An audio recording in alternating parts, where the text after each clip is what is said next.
Perlu kami sampaikan juga agar efektifnya diskusi kita bisa nanti sementara pemaparan materi ada yang menjanggal dari teman-teman, mungkin ada referensi yang lain, silahkan diketik di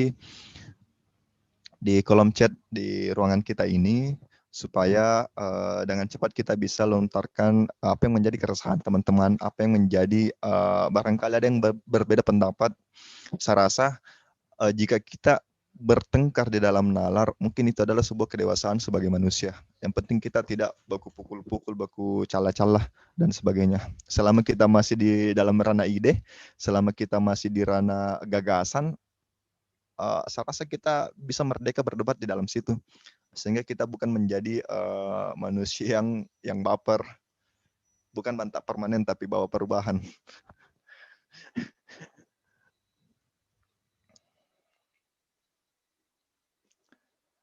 Dan juga di peserta kali ini banyak yang dari kaula muda, teman-teman yang mungkin masih tergolong muda. Saya ingat beberapa malam yang lalu Puang menyampaikan bahwa salah satu orang Matawajo yang pertama kali masuk Islam, Puatal Sangkuru atau Mula Jaji Sultan Abdurrahman berkata seperti ini, na iya abuangan natanae, polir abuangan nawijay. Kemunduran, kemerosotan suatu bangsa dilihat dari kemunduran dan kemerosotan anak mudanya. Saya rasa kita beruntung sekali bisa bertemu di sini untuk membahas hal-hal yang sifatnya nilai-nilai kehidupan yang bisa kita terapkan di masa depan kelak, sehingga ada yang bisa teman-teman cerita supaya hidup ini tidak begitu datar, banyak tantangan yang bisa kita hadapi tentu dengan kajian-kajian yang sudah kita lalui. Ya, jadi kita akan mulai.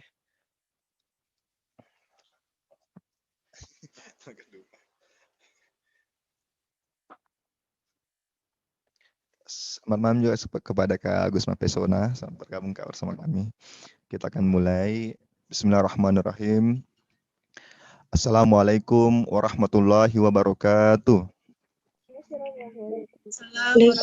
Waalaikumsalam warahmatullahi wabarakatuh. Alhamdulillah, alhamdulillahirabbil alamin, wa bihi nasta'inu 'ala umurid dunya waddin. Asyhadu an la ilaha illallah wahdahu la syarikalah wa asyhadu anna Muhammadan abduhu wa rasuluh. Allahumma shalli ala sayyidina Muhammad wa ala ali sayyidina Muhammad.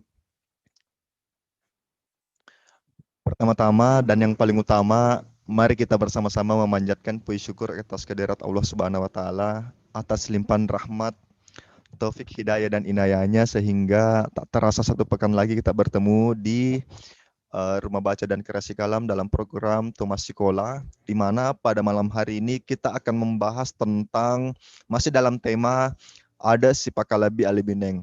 Pekan lalu kita sudah membahas urgensi atau untuk apa orang menikah dalam perspektif Bugis, apa tujuannya, apa yang perlu diperhatikan. Nah, pada malam hari ini lebih spesifik lagi kita membahas bagaimana suami perspektif Bugis. Salawan reng lapas selama suku tapatur ya ala malabina Nabi Rasulullah Muhammad sallallahu alaihi wasallam. Naya adanna gauna nania makona mancai jaku cermade calori di manang mancai caya na sini nalangnya minat zulumati lan nur. Baik, pada kesempatan yang berbahagia pada malam hari ini, sebelum saya persilakan kepada Puang, terima kasih banyak kepada teman-teman yang masih setia. Saya lihat antusias sekali Puang pada malam hari ini, peserta hampir 90 yang bergabung bersama kita. Semoga dengan jumlah teman-teman yang sebanyak ini, apa yang bisa kita dapatkan pada malam hari ini bisa kita bagikan ke teman-teman. Bayangkan jika ini seperti kuadrat, satu orang memberitahukan ke teman-temannya yang lain, teman-teman yang lain beritahukan lagi ke kelompok yang besar, sehingga apa yang menjadi percakapan kita pada malam hari ini tidak habis begitu saja dan terus menjadi perbincangan kita, karena bisa saja akan berubah seiring perkembangannya zaman. Secara tidak langsung kita sebenarnya mencari resep, kita sedang meramu, kita sedang mengingat-ingat apa yang menjadi semangat kita di masa lalu. Oleh karena itu, saya persilakan kepada Puang untuk memaparkan materinya.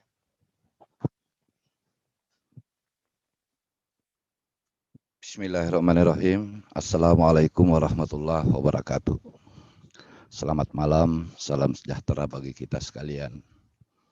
Alhamdulillah, Alhamdulillahirrabbilalamin. Assalatu wassalamu ala asyrafil anbiya wal mursalin. Allahumma sholli ala Muhammad wa ala alihi wa sahbihi ajma'in. Amma ba'du. Segenap audiens yang tidak dapat saya sebut satu persatu. Alhamdulillah kita bisa bertemu kembali pada kesempatan yang berbahagia ini.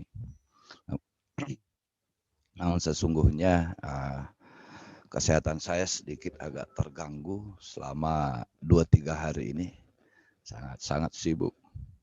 Kesibukan saya, kesibukan kita, yakni kegiatan kantor. Kebetulan saya masuk sebagai salah satu dari 7 orang yang masuk dalam tim ahli cagar budaya.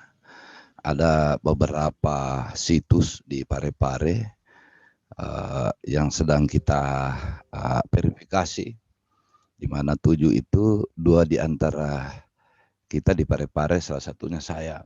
Yang lainnya itu adalah dari Balai Pelestarian Cagar Budaya. Kemudian di sela-sela itu saya merasa terhormat karena kedatangan junjungan kami, Bapak Datuk Luwuk ke-40. Beliau datang dari Jakarta beserta dengan permaisuri dan rombongan. Beliau di Parepare selama 2 hari 2 malam. Jadi baru tadi pagi beliau bertolak ke Makassar dan sudah di Jakarta sekarang. Alhamdulillah, tadi pesawatnya jam 3.30.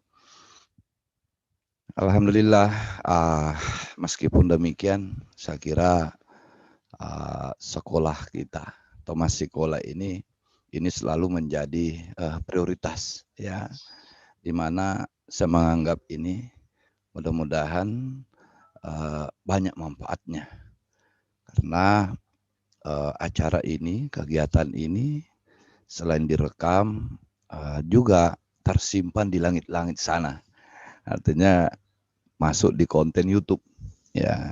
Dan selama umur YouTube, insya Allah itu akan ada. Jadi kita membuat sesuatu yang sesungguhnya monumental, ya. Dan ini sifatnya insya Allah permanen. Namun demikian, menuturkan sejarah dan budaya adalah dipahami sebagai menuturkan sesuatu yang sifatnya bukan ilmu pasti.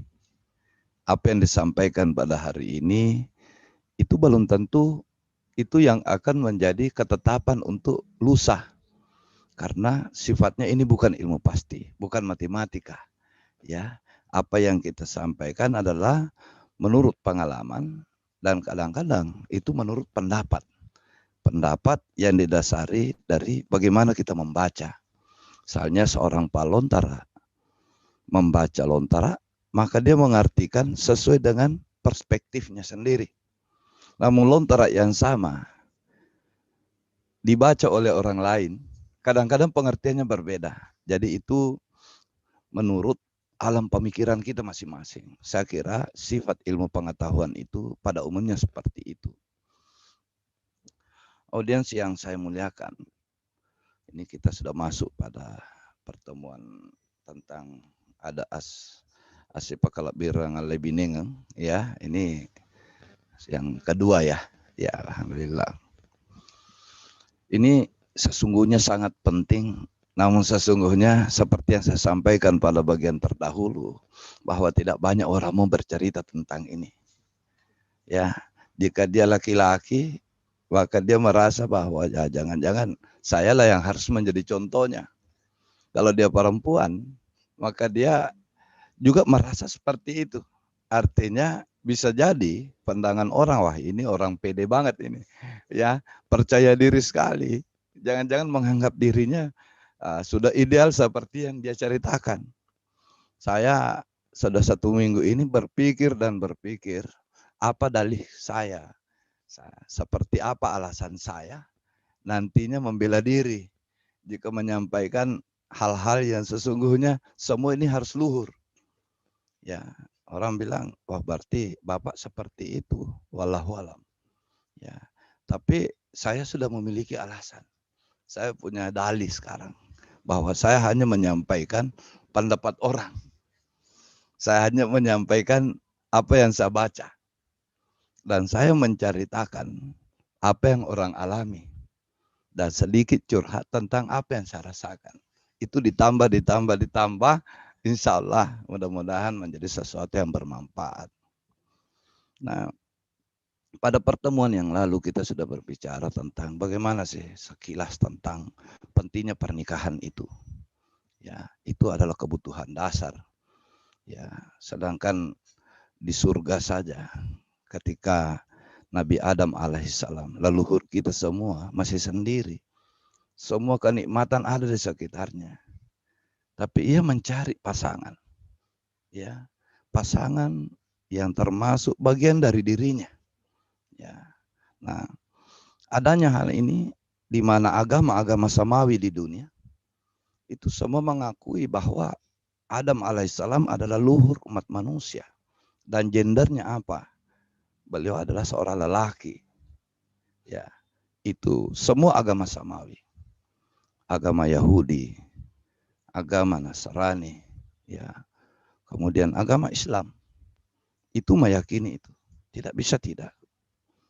Nah, kemudian Adam dipasangkan dengan Hawa, Siti Hawa. Siti Hawa ini, ya menurut apa yang kita yakini, yang kita baca, dan juga kemudian kita percayai, dibuat dari apa? Kalau tadi Nabi Adam alaihissalam dibuat dari tanah, bahan jasmaninya dari tanah, Hawa ini dibuat dari dirinya Adam. Ya, beliau tercipta dari salah satu tulang rusuk Adam alaihissalam, yakni tulang rusuk kirinya. Sehingga kita orang Bugis mempercayai bahwa lelaki itu tidak pernah menjadi cukup. Ya, karena tulang rusuk kirinya kurang satu. Mohon maaf, saya belum pernah periksa. Saya belum pernah hitung. Dan juga saya tidak yakin apakah juga tulang rusuknya perempuan lengkap. Juga saya tidak pernah hitung.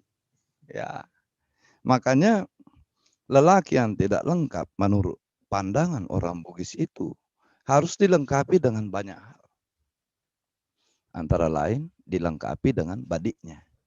Ya, selalu harus matapi sebelah kiri sebagai pelengkapnya jika ia keluar. Kemudian jika di rumahnya yang melengkapi dirinya menjadi utuh adalah perempuannya, makun rena. Ya. Namun dalam hal ini, apakah betul wanita hanya menjadi pelengkap bagi di mata seorang lelaki? Banyak perspektif.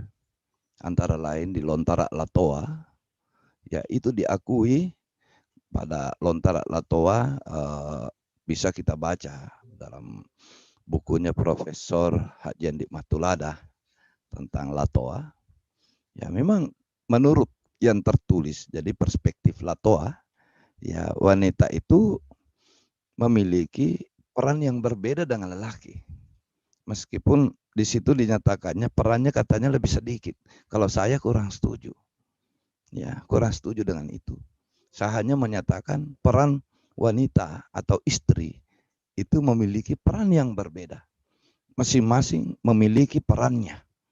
Ya, tentu saja jika Latoa yang kita baca itu banyak-banyak perspektif seorang perspektif masyarakat Bone, di mana Lontara itu sesungguhnya lebih banyak mendominasi. Nah, bagaimana lelaki yang menurut pandangan orang Bugis, apa fungsinya, apa yang lelaki itu sebaiknya seperti apa, dan lelaki itu jangan seperti apa. Barangkali ini yang menjadi uraian kita pada malam hari ini. Ya, pada suatu ketika, saya ingat pada tahun 92 jika saya tidak salah ingat ya, saya mengantar pengantin di daerah Tanduk Tedong. Di situ yang membawakan nasihat perkawinan adalah seorang budayawan besar Tanah Wajo, yakni Peta Barang. Kalau kita sebutnya Andi Pabarangi. Ya, beliau adalah budayawan, sejarawan, ya, di mana semasa beliau aktif ya, beliau adalah, jika saya tidak salah ingat, adalah hakim pengadilan agama di Kabupaten Wajo, di Sengkang. Ada yang sangat berkesan pada nasihat perkawinan yang diantarkan oleh beliau, di mana menurut pengalamannya, Petabarang ini pada banyak persidangan, pada banyak perceraian, kasus-kasus perceraian yang dihadapinya selama menjadi hakim pengadilan agama, yakni disebabkan oleh perceraian itu disebabkan oleh persoalan ekonomi, ya, persoalan ekonomi. Bisa kalau beliau menyebut persennya itu 90-an%. Rumah tangga menjadi gagal, rumah tangga menjadi bubar disebabkan persoalan ekonomi. Kemudian timbul pertanyaan, sebenarnya menurut perspektif masyarakat Bugis, jadi kita ya bicarakan bukan hanya sekarang, tapi kita mengutamakan bagaimana yang dulu, bagaimana realnya, bagaimana originalitasnya. Yang bertanggung jawab persoalan ekonomi itu suami apa istri? Saya bisa tebak, kalau sekarang pasti jawabannya baik laki-laki, baik perempuan, baik suami maupun istri, kebanyakan pasti menjawab sama-sama. Tapi kalau masa lalu, ya, jadi dari mata airnya peradaban Bugis itu yang menyatakan itu adalah laki-laki. Laki-laki paling banyak memikul tanggung jawab. Nah, barangkali inilah yang kita hitung sebagai peran. Ya, olehnya itu, laki-laki Bugis itu bahkan sebelum menikah, segala kesusahannya, perjuangan hidupnya, sementara ia masih pemuda lajang, itu diperuntukkan bagaimana ia mampu menjadi kepala rumah tangga, kepala keluarga. Ya, saya ralat ini kepala keluarga. Bagaimana ia menjadi seorang yang bertanggung jawab. Saya nggak ada ungkapan Bugis tua yang mengungkapkan. Naya orwanewe, todok pulina rituri reking. Ya. Naya makun raya, anan nungenai reking. Kalau saya bahasa Indonesia kan, lelaki atau suami itu yang dinilai berdasarkan dari tanggung jawabnya. Ya. Semakin tinggi tanggung jawabnya seorang lelaki, menurut pandangan orang Bugis, semakin tinggi martabatnya. Ya. Kemudian perempuan ataupun istri yang dinilai adalah anenungenna, artinya kesetiaannya. Semakin setia seorang istri, semakin tinggi pula martabatnya. Ya. Maka ungkapan ini saya tidak selalu ungkapkan di banyak tempat. Kenapa? Itu kadang-kadang menjadi sensi. Ada ibu-ibu, ada perempuan bilang, oh pantas lelaki Bugis itu boleh beristri banyak. Yang penting dia bertanggung jawab. Ya, tidak perlu paling setia. Ya, nyatanya memang seperti itu. Ya, nyatanya seperti itu. Jadi segenap tumalak biku sekalian, barangkali jika saya hanya mengungkapkan apa yang ada dalam pikiran saya, apa yang saya bacakan, barangkali sebenarnya tidak terlalu adil. Untuk itu, pada kesempatan ini, saya mencoba membacakan dan juga mengartikan sebagaimana saya bisa suatu lontara yang menyangkut tentang ini. Ya, satu lontara yang saya pilihkan adalah lontara atau Retoriolo Sidendreng. Ya, pada halaman 161. Di situ tentang bagaimana kriteria, bagaimana sebaiknya seorang lelaki. Meskipun di dalamnya ketika saya baca itu juga ada perempuan di situ, dan kadang-kadang menjadi berlaku untuk keduanya. Ya, lontara ini sangat besar, tapi khusus tentang ini hanya 2 halaman. 2 halaman itu pun pada halaman kedua itu hanya sedikit. Ya. Pada lontara ini, jadi tidak apa-apa jika saya perbesar ya. Jadi apa-apa mungkin di kamera ini seperti ini, di mana ya. Oh ya, mau dikirim sekarang.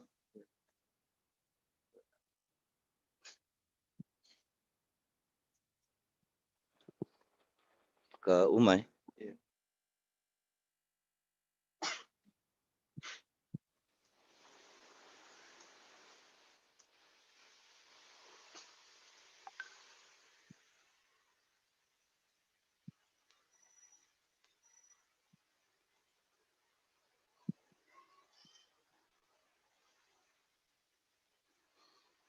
Halaman 162.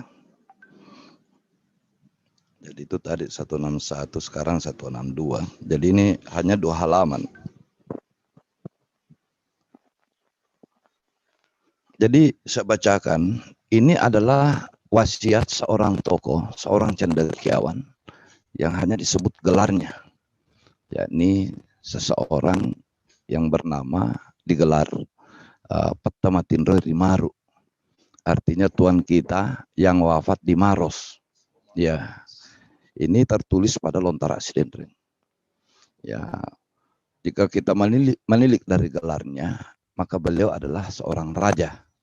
Kenapa? Karena gelar Anumerta atau gelar wafatnya disebut Pettamatindro, artinya Tuan kita yang tertidur, tapi artinya Tuan kita yang wafat.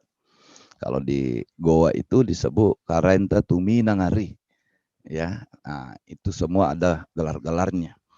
Nah, pada halaman 161 ini dinyatakan tertulis seperti ini. Yena po ada ini papasana Matindro Rimaru Rituna. Nah, inilah perkataan yang dipesankan atau diwasiatkan oleh Matindro Rimaru. Makadai Matindro Rimaru. Berkatalah Pettamatindro Rimaru. Apai tataroi masengang makun raya riworoanena. Ada 4 hal yang tidak menjadikan sebagai suatu kenangan yang baik, yang tidak bisa menyebabkan seorang perempuan mencintai suaminya. Jadi ada 4 hal yang menyebabkan seorang lelaki atau seorang suami tidak dicintai oleh istrinya. Jadi disebut di situ tataroi sengereng. Tatar ini senga. Ya, ia tidak dikenang, ia tidak dicari kalau tidak ada. Ya, kalau dia pergi malah bersyukur. Ajak sisa nanalesu, enggak usah pulang. Ya, itu karena ada 4 hal. Di mana dinyatakan oleh beliau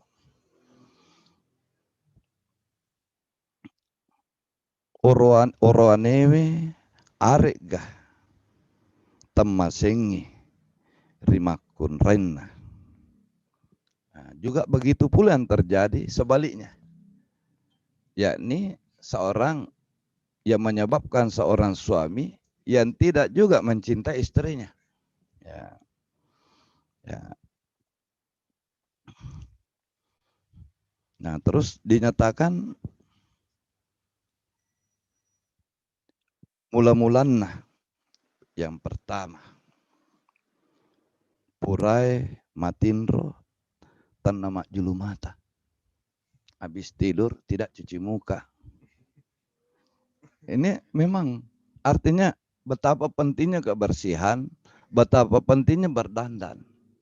Itu. Ada orang tidak peduli, yang penting dulu waktu masih muda, mereka belum menikah, menarik perhatian lawan jenisnya, yang kemudian antar suaminya nanti atau istrinya. Kalau sudah janjian mau ketemu, wah rapi sekali. Ya, pokoknya lengkap dia punya. Kalau perempuan lengkap dia punya, mulai cuci muka, ya, mulai skin krimnya, ya, macam-macam, terpelihara. Tapi ketika sudah menikah, Ada anaknya satu, tinggal 2 macam. Minyak gosok mana minyak telon. Iya, dia sudah tidak peduli mau merawat diri. Yang penting ini anak-anak bikin repot menurut pemikirannya. Ya. Jadi dia tidak merawat diri. Laki-laki juga seperti itu. Ya. Biar bagaimana katanya sudah ku dapat Tommy cintanya. Jadi tidak usah mau kak jelek, mau buruk, pasti dia tetap sayang. Tidak seperti itu. Kadang-kadang merawat kasih sayang itu menurut perspektif Martin Roy Rimaru ini harus menjaga kita punya ini kebersihan, menjaga kita punya kulit, menjaga kita punya penampilan. Ya, nah itu dinyatakannya itu yang pertama. Digambarkan oleh Patta Martin Roy Rimaru adalah orang yang sudah tidur tidak cuci muka. Bagaimana modelnya orang yang sudah tidur tidak cuci muka, pokoknya kusuk, kusam, kelihatan ada mitai matanya. Kalau dia ngiler ya ada di pinggir-pinggir mulutnya. Ya, pokoknya tidak menarik dilihat. Nah dalam hal ini dianjurkan oleh Patta Martin Roy Rimaru bahwa seorang lelaki, seorang suami maupun seorang istri dalam kondisi bagaimanapun selamanya sebaiknya merawat diri, ya, merawat kebersihan, merawat penampilan. Ya, jadi itu penting. Ya. Kemudian selanjutnya dinyatakan maduanna tepurepah make sok gigi napau-pau. Lelaki atau perempuan yang belum tidak gosok gigi baru dia ngobrol, baru ngomong. Ini penting, ini persoalan apa yang dicium oleh hidung. Ya, ini saya rasa sejalan dengan sunnah Rasul, di mana penting untuk siwak, gosok gigi, bahkan menjaga bau tubuh itu adalah dengan berbagai macam yang harus dipelihara. Sudah tidak bau tubuh, ditambah lagi wangi-wangian. Bahkan antara suami istri seperti itu dianjurkan. Mau tidur sudah malam, larut nih, mau tidur untuk istirahat, ya pakai parfum. Ya, jangan mengganggu teman tidurmu. Kalau tidak, maka akhirnya tidak ada dek nataruh singarang. Ya, artinya tidak bisa mempertahankan cinta itu. Jadi ada pertanyaan. Ya kalau begitu cinta itu adalah sifatnya lebih banyak berpengaruh persoalan tampilan fisik, bukan seperti itu. Merawat cinta tidak cukup dengan nurani, juga harus diimbangi juga oleh jasmani dan rohani. Bagaimana orang yang mencinta? Orang yang mencinta itu adalah orang yang ingin membahagiakan, menyenangkan orang yang dicintainya. Salah satunya adalah merawat diri kita karena kita berada di dekatnya. Ya, bahkan saya tolong diluruskan, entah itu sabda Rasul, saya tidak berani, bahwa salah satu hal yang menyakiti hati saudaramu adalah ketika mulutmu berbau. Ya, coba kita pergi jamaah, sholat jamaah, sudah tahu bau mulutnya baru teriaknya keras-keras, amin. Ini tidak boleh, itu menyakiti hati. Ya, karena semua yang dia makan keluar semua dicium sama orang kiri kanan. Ketahuan, apa tadi ini makan bapak ini. Nah, ini penting. Ya, ini penting untuk dijaga. Selanjutnya dinyatakan mataluna maraja kedoe. Nah, apa yang dimaksud maraja kedoe? Banyak tingkah. Tingkahnya kadang-kadang tidak wajar. Maraja kedo juga adalah banyak kemauannya, tapi tidak memikirkan apakah itu logis ataupun tidak. Seorang lelaki Apalagi yang paling dibenci orang Bugis adalah orang kutu, lelaki pemalas. Mau saja makan, melo ande cia eco. Banyak permintaannya, tidak ada mau kerja. Ya. Maka banyak-banyaklah keinginannya. Maulah dibikinkan, dimasakkan sayur tertentu. Mau dianukan ikan. Padahal minggu lalu Jina store uang 100.000. Ya. Baru banyak keinginannya. Sudah si makan, mau si lagi ada pisang goreng. Dikasih pisang goreng, mau kopi. Sudah kopi, ingat lagi mau makan bandang-bandang. Ini tidak ada nak kerja. Ya, orang ikut tuh. Ini tidak bisa. Ini matiin orang. Mega kedo semua. Seperti itu. Apalagi lelaki yang mega kedo itu disebabkan banyak kedona, banyak tingkahnya. Berarti dia memang orang yang tidak utuh secara kepribadian. Ya, artinya kepribadiannya pincang. Sikapnya pincang. Ya. Pengetahuannya pincang. Pengalamannya pincang. Segalanya serba pincang. Ya. Mega kedo. Nah, biasa juga disebut mencek kedo. Kalau tadinya awal-awalnya bagus ji, memanja-manja, sekalinya lama-lama bosan, elo-elo na pegang. Mau-maunya. Ya, tidak ada tanggung jawabnya. Padahal dalam hal ini dikatakan yang paling besar tanggung jawabnya juga dalam rumah tangga adalah lelaki. Sampai banyak namanya menurut dilontar. Ya, disebut misalnya lelaki itu bernama Lamasapa Daimapoleang. Dia mencari. Tujuannya adalah untuk membawa pulang sesuatu. Kalau tidak ada uang, setidaknya dia bawa pulang beras. Sudah ada berasnya, ia juga yang dapatkan lauk pauknya. Tangkap ikan, berburu pada zaman dulu, supaya ada dimasak. Sudah begitu, sudah ada lagi siap. Dia lagi pergi cari kayu bakar. Karena itu juga harus dibakar. Harus digoreng. Istrilah yang potong-potong. Dialah yang meramu bumbunya. Dialah yang meramu apa yang dibawa oleh suaminya. Tidak ada alasan bagi seorang laki-laki. Segala kebutuhan rumah tangganya, ialah yang paling bertanggung jawab. Kalaupun ada istrinya yang membantu, maka itu adalah sunnah saja. Tidak wajib. Tanggung jawab ada pada laki-laki. Segala yang dilihat oleh mata di rumah, itu adalah tanggung jawabnya laki-laki. Di mana peran ibu, dia hanya mengaturnya. Mengatur apa yang ada, menyimpan apa yang ada, mengelola apa yang ada. Nah, coba bayangkan. Kalau seorang lelaki, seorang suami, ya tona mencekedo, ya tona makutu. Ia banyak persyaratan, ia banyak keinginan, ia banyak menyuruh. Itulah yang menyatakan kepada istrinya, engkaulah segalanya adikku. Padahal maksudnya, senantom istrinya dalam hatinya, engkau segalanya. Kau yang di dapur, ya, kau yang di sumur, ya, kau juga di kamar, segalanya, berat, ringan, istrinya semua. Sementara, karena dia bilang, kaulah segalanya. Ya, itu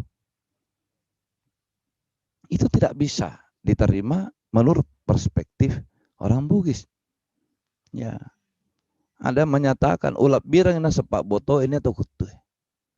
Zaman dulu. Saya lebih suka penjudi karena judi itu juga adalah perilaku yang bisa dikatakan induknya dosa. Tapi katanya masih mending mendapatkan penjudi daripada orang yang pemalas. Dia tidak main judi, dia tidak minum, dia tidak mabuk, tapi tidak ada mana kerja. Padamu. Iya. Dia kalau na jama. Itu Pak Botoe, kadang-kadang penjudi itu kalau zaman dulu, magalak makareso. Dia kuat kerja. Karena kecanduan untuk itu pun juga buruk. Ya. Itu setidaknya ada ikhtiarnya, ada ikhtiar. Nah, kadang-kadang orang tomakutu itu menurut ini yang pengalaman yang kita lihat, orang yang malas bergerak, lelaki yang malas bergerak itu imajinasinya tinggi. Luar biasa, itulah dia bangga disebut idealis. Oh, saya tidak suka, itu kerjaan tidak sesuai dengan perasaan saya. Ya, saya ini pokoknya teorinya luar biasa. Tapi tidak ada kenyataan. Tidak ada yang dia lakukan. Ya, padahal kok boleh. Ini yang seperti ini mi, makanya dalam ini tidak banyak sikap yang tidak disukai perempuan pada diri seorang laki-laki pada zaman dulu. Yang paling tidak disukai adalah orang ikutu. Lelaki yang pemalas, yang pasti jika pemalas maka ia juga mencekedo. Karena ia terlalu menganggap diri idealis, terlalu tinggi imajinasinya, terlalu peka perasaannya. Kadang-kadang merasa terzolimi. Agama kasih ya. Nala lena. Gampang masih gampang merasa iba diri. Ya to na kasih edit. Mako de gaga maka ya to na renampai pandang entek. Den turian nasuang. Tidak dibikinkan ki kopi karena miskinku. Maka jadilah puisinya. Satu-satunya kesalahanku adalah karena aku terlahir miskin. Terlalu melankolis. Makanya pada zaman dulu ini sifatnya adalah kalau di Luwu dinyatakan orane Pak Pecukang. Kalau di sini dibilang orane Pak Gali-Galiang. Orane makunre Pak Gali-Galiang. Kalau dia borane, nah saya korane Pak Gali-Galiang. Tomatami wad dinahubene. Kalau ada lelaki yang gampang merasa iba diri, cocoknya dia itu beristri orang tua. Kong kan nenek umur 50 tahun alangi. Maka bahagialah dia. Iya, karena selalu mau dibujuk. Ya. Inilah yang disebut dalam Budi Istihara, yang menurut penilaian Nabi Sulaiman dinyatakan makun remu ya sana. Nasabah orane watakalena makun rai ampe-ampena. Maka perempuan juga katanya namanya. Yang seperti inilah yang mencengkedo. Kadang-kadang stres sedikit, pergi cari pelampiasan di luar.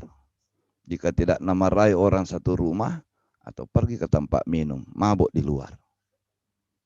Ya, padahal dia lupa bahwa dialah tonggak. Nama lainnya laki-laki adalah Depasapo. Artinya yang memagari. Laki-laki itu adalah benteng yang kokoh, bentengnya keluarga, bentengnya rumah tangga. Tidak boleh bermental terlalu peka. Tidak boleh gampang sakit hati. Ya. Tidak boleh. Orang yang gampang terlalu peka itu dua macam. Cepat menangis, gampang emosi. Ya. Kemudian kalau sudah gampang emosi, kadang-kadang cepat main tangan, biasa-biasa. Laki-laki dipesan tidak boleh main tangan terhadap perempuan. Sampai para Toriolo menyatakan, mau ninasang, lete kori lebok nawaye. Meskipun kesaktianmu mampu mengapung berjalan di atas air. Mau ninasang, tanan reko wesi, tanan reko kaca, tanan reko bilawo. Meskipun kau sekebal apapun. Kau kebal dari senjata tajam besi, kebal dari bambu runcing, kebal terhadap beling. Tapi jika kau sudah pukuli perempuan, maka semua itu luntur ilmu itu. Lelaki yang perkasa menurut pandangan orang Bugis adalah lelaki yang menghormati dan lembut terhadap perempuan. Ini saya yakin, andaikan ada Andre Guruta di sini, saya yakin Islam juga seperti itu. Bagaimana dicontohkan oleh Rasulullah, beliau adalah suami yang lembut terhadap istrinya dan sopan terhadap seluruh wanita. Ya, seseorang yang sangat meninggikan martabat wanita. lelaki yang menyatakan bahwa perempuan itu adalah kesucian. Perempuan itu adalah kemuliaan. Sehebat-hebatnya manusia, seorang lelaki, dia mau kaisar, dia mau panglima perang, mau Genghis Khan, mau Alexander Zulkarnain, mau Napoleon, mau Hitler, mau Kaisar Nero, semua dilahirkan oleh perempuan. Kehadirannya di dunia ini melalui perempuan, yakni ibunya. Maka pantang seorang laki-laki menyakiti secara badani kepada seorang perempuan. Ya, tidak boleh. Dia nawat di patapai 5. Maka dia nyatakan, pekotone je kau kere-kere. Bagaimana kalau dia bikin emosi? Kalau kau tidak bisa tahan, balik badan, keluar kau. Enak perasaan pulang. Masih bikin emosi. Suko sih. Keluar kau lagi. Masih bikin emosi, cari madunya. Menurut adana cari tanah logi. Ya. Dia nulai pengajari. Ajak mau aneh. Ajak mau agak. Sapar bawah nih sandingan. Nah, kadang-kadang dengan itu katanya malah bisa menjadi baik. Merasa nak. Tanya lalaiku bawang. Maka dia berusaha tampil dengan baik. Kalau dia wanita cerdas. Kadang-kadang juga seorang perempuan, laki-laki pun begitu. Dia cerdas tapi tertutupi oleh egonya. Dan ketika egonya itu oleh suatu persoalan atau oleh sebab bisa disingkirkan, maka muncullah kecerdasannya. Disingkirkan itu ya dengan bermacam-macam cara. Dilembuti dulu, diingatkan dulu.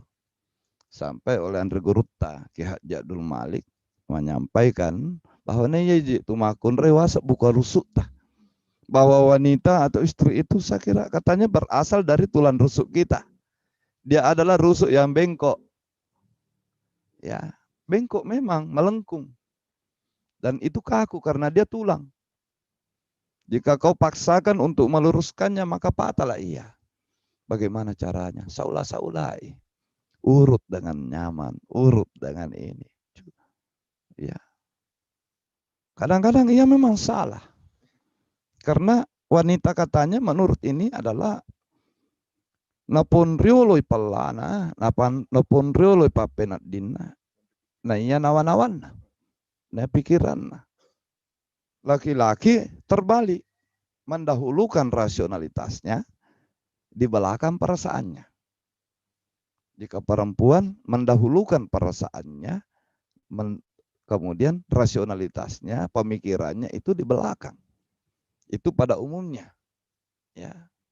Maka kalau ada laki-laki yang terlalu berperasaan, oh itu mau dipertanyakan, normal juga ini. Ya. Lelaki itu memang rasional. Tapi kalau kadang-kadang karena rasionalnya terlalu berlebihan, maka dia itu menjadi darah dingin. Olehnya itu, laki-laki perlu didampingi oleh perempuan yang bisa mengingatkannya tentang bagaimana pentingnya artinya saling melengkapi. Ya, tidak bisa juga persoalan perasaan. Saya dapati seorang ibu-ibu keluarga dekat saya, bisa terhitung adik, selalu emosi, selalu galau, selalu curhat. Dan curhatnya kemana? Status Facebook. Macam-macam dan tulis. Alasannya karena suaminya tugasnya itu di kota lain, di kabupaten lain. Terlambat lagi nabalas WA aku. Terlambat nangkat HP ku. Diajak dia video call, katanya jaringan jelek. Padahal sebenarnya bisa, jangan-jangan ada dia sembunyikan. Saya bilang buktinya apa? Nah, perasa aku dia maka dah. Ini perasaanku katanya yang bilang. Oleh lalat je nasang. Ini dari dalam. Tidak bisa bohong itu. Padahal emosinya, ketakutannya. Siapa yang salah? Bukan dia yang salah. Wanita memang seperti itu. Yang salah ini laki-laki. Ya. Yang tidak, memang perempuan itu butuh perhatian. Ya. Laki-laki itu adalah orang-orang perkasa yang siap berkorban untuk istrinya, untuk keluarganya. Ya, olehnya itu dalam kosakata Bugis lama disebut saungan. Ia memanglah yang disabung, bukan hanya disabung untuk berkelahi, tapi disabung melawan kerasnya kehidupan. Dan ialah yang disebut depasapo, artinya ialah yang memagari, ialah yang membentengi, ialah sosok yang menjadi soko guru, ditempati bernaung. Maka lelaki katanya memang harus perkasa. Selanjutnya disebut maapana tep pasilasai. Nah, ini kata lama, silasa. Ya, silasa itu apa? Silasa itu adalah sesuatu yang harmonis, sesuatu yang wajar, sesuatu yang layak. Ya, kalau dalam bahasa lainnya, mapasitina aja. Ya, sesuatu yang selalu harmonis. Ya, selalu seimbang. Ya, kalau dia berupa suatu bentuk, maka presisinya bagus. Ya, bentukannya bagus dan selalu proporsional. Ya, selalu proporsional. Dan ia selalu seimbang. Nah, inilah tadi. Laki-laki fungsinya untuk istrinya adalah ia mapasilasai. Ialah yang selalu mampu menyeimbangkan. Seorang lelaki, seorang suami kadang-kadang mendapatkan semacam hasutan atau curhatan yang bisa menjadi hasutan dari istrinya. Ya, dia mendapat hasutan, misalnya istrinya itu menjadi tidak suka seseorang, maka dinyatakannya kepada suaminya. Dia itu begini. Apalagi kalau misalnya istrinya kerja di kantor yang berbeda, curhat istrinya bahwa itu Pak, itu Papa, atasanku begini begitu. Dia kejam sekali, dia begini, tidak mengerti macam-macam nasurukan yang tidak masuk akal. Laki-laki gampang tersulut. Wah, kurang ajar, sama-sama kak laki-laki. Ya, saya sama-sama lelaki, kenapa bisa seperti itu? Iya. Nah, ini tidak bisa seperti itu. Maka resepnya kepada seorang suami, seorang lelaki yang bisa berperan sebagai bapak, sebagai kakak, sebagai kekasih, sebagai suami kepada istrinya adalah orang yang bijak dan arif. Mapasilasa, ia mampu menyeimbangkan. Ia mampu bijak mendengar. Sampai dinyatakan, ia dan nama kun raya, wat dimo yang kalinga, nakia dina wat dingitang. Kenapa? Sesungguhnya katanya kata-kata seorang perempuan itu bisa didengar tapi tidak mesti selalu bisa dipercaya. Diyakini. Kenapa? Karena memang wanita itu adalah diberi kelebihan, yakni lebih dulu perasaannya. Maka itu kita harus mendengarkan katanya. Wat dimo yang kalinga nakiat detopa namangking perlu itang, betulnya tidak mutlak juga harus dipercaya, tapi tidak berarti juga tidak bisa dipercaya. Ya. Nah, kenyataannya saya mendapatkan hasil obrolan, hasil diskusi dengan banyak orang, beberapa tokoh-tokoh Sulawesi Selatan. Yang utamanya yang menjadi pejabat, ada yang jadi menteri, ada yang jadi presiden, ada yang menjadi jenderal. Kalau jika kita lihat bagaimana keberhasilannya beliau-beliau itu, banyak-banyak ditunjang oleh istrinya. Ya, jadi orang-orang yang memiliki rasional, memiliki timbangan pikiran yang sangat-sangat bagus, mapasilasa, tapi orang juga yang mampu mendayagunakan, mampu memfungsikan insting perasaan dari istrinya, sehingga ia menjadi silasa, artinya menjadi harmoni di dalam. ia menjadi proporsional. Saya kasih contoh, Pak Habibie, istrinya adalah Ibu Ainun. Jika kita baca, beliau adalah orang yang selalu mendengar apa kata Ibu Ainun, dan meskipun tidak 100% itu dia terapkan. Ya, tapi dia adalah orang yang mendengar, tidak menutup telinga. Dia menghargai, ia menjadi pendengar. Jenderal Yusuf juga seperti itu. Ya, banyak. Pak Yusuf Kalla juga seperti itu. Banyak lagi, ada beberapa dari Mahkamah Agung, saya tahu persis karena ada keluarga, itu istrinya sangat berperan di situ. Ya, istri yang juga lapang dada. Jika tidak didengar, ia tidak ngambek. Artinya, ia didengar kata-katanya, tapi jika tidak dilakukan seperti itu, ia tidak juga menjadi ngambek. Ia paham. Nah, itu antara lain menurut Pettamatin Roy Rimaru tentang bagaimana semestinya lelaki itu.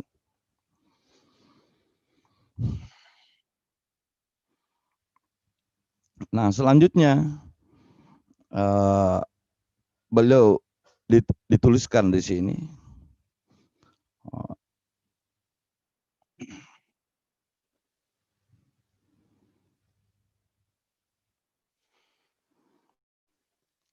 bau mapasilasa ya. Norone togi namakun rai togi.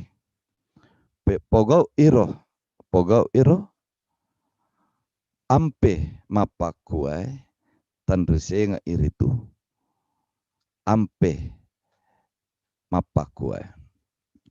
Dia laki-laki ataupun ia perempuan yang melakukan keempat hal itu, temapasilasa, ia tidak akan bagus timbangannya, ya.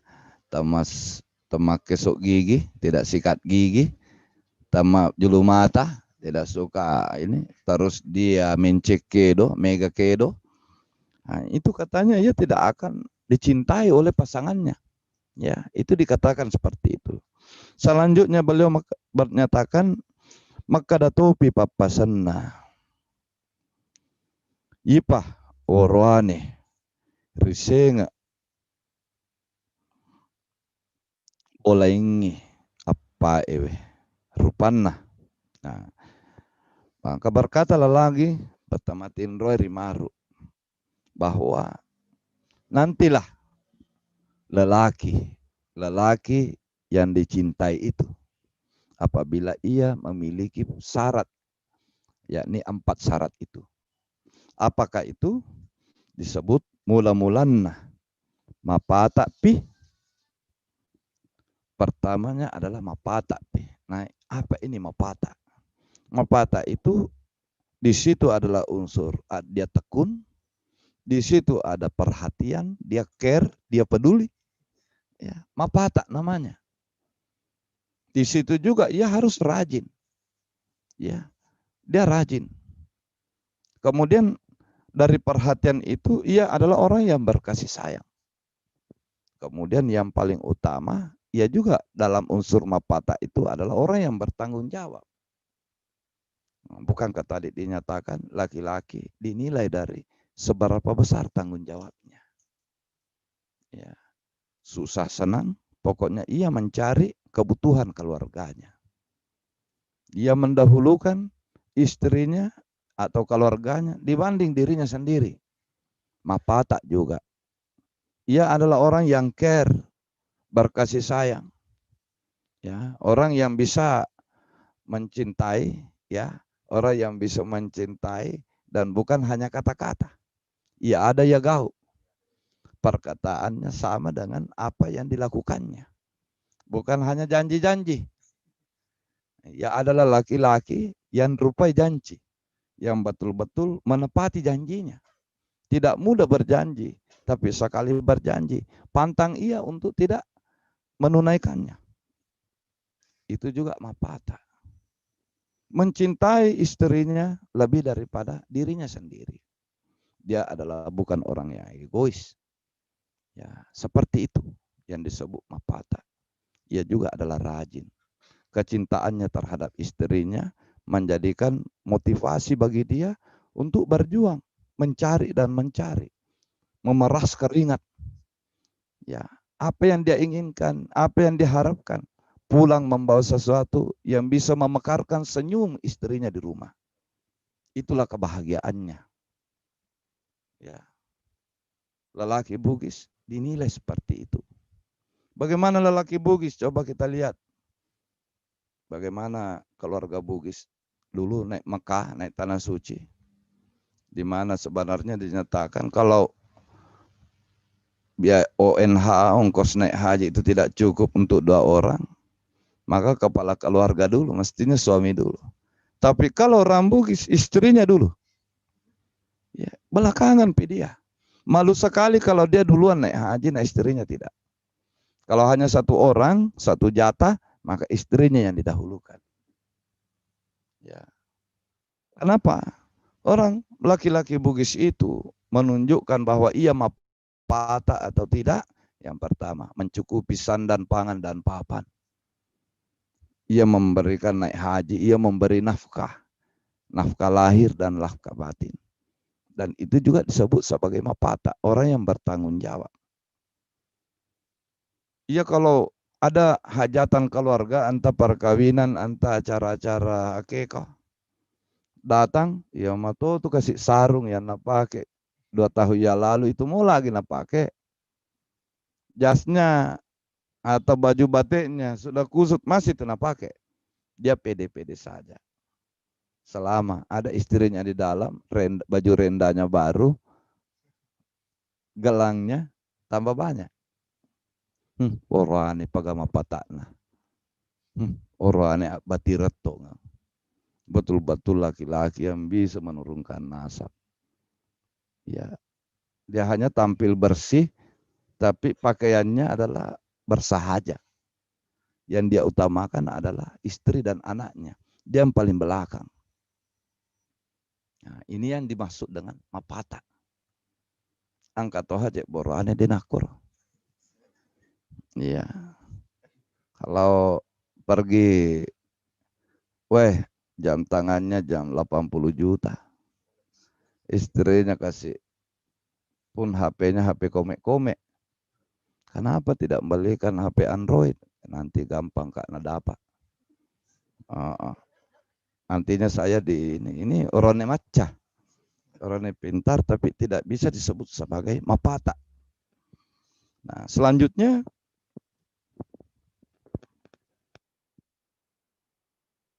dinyatakan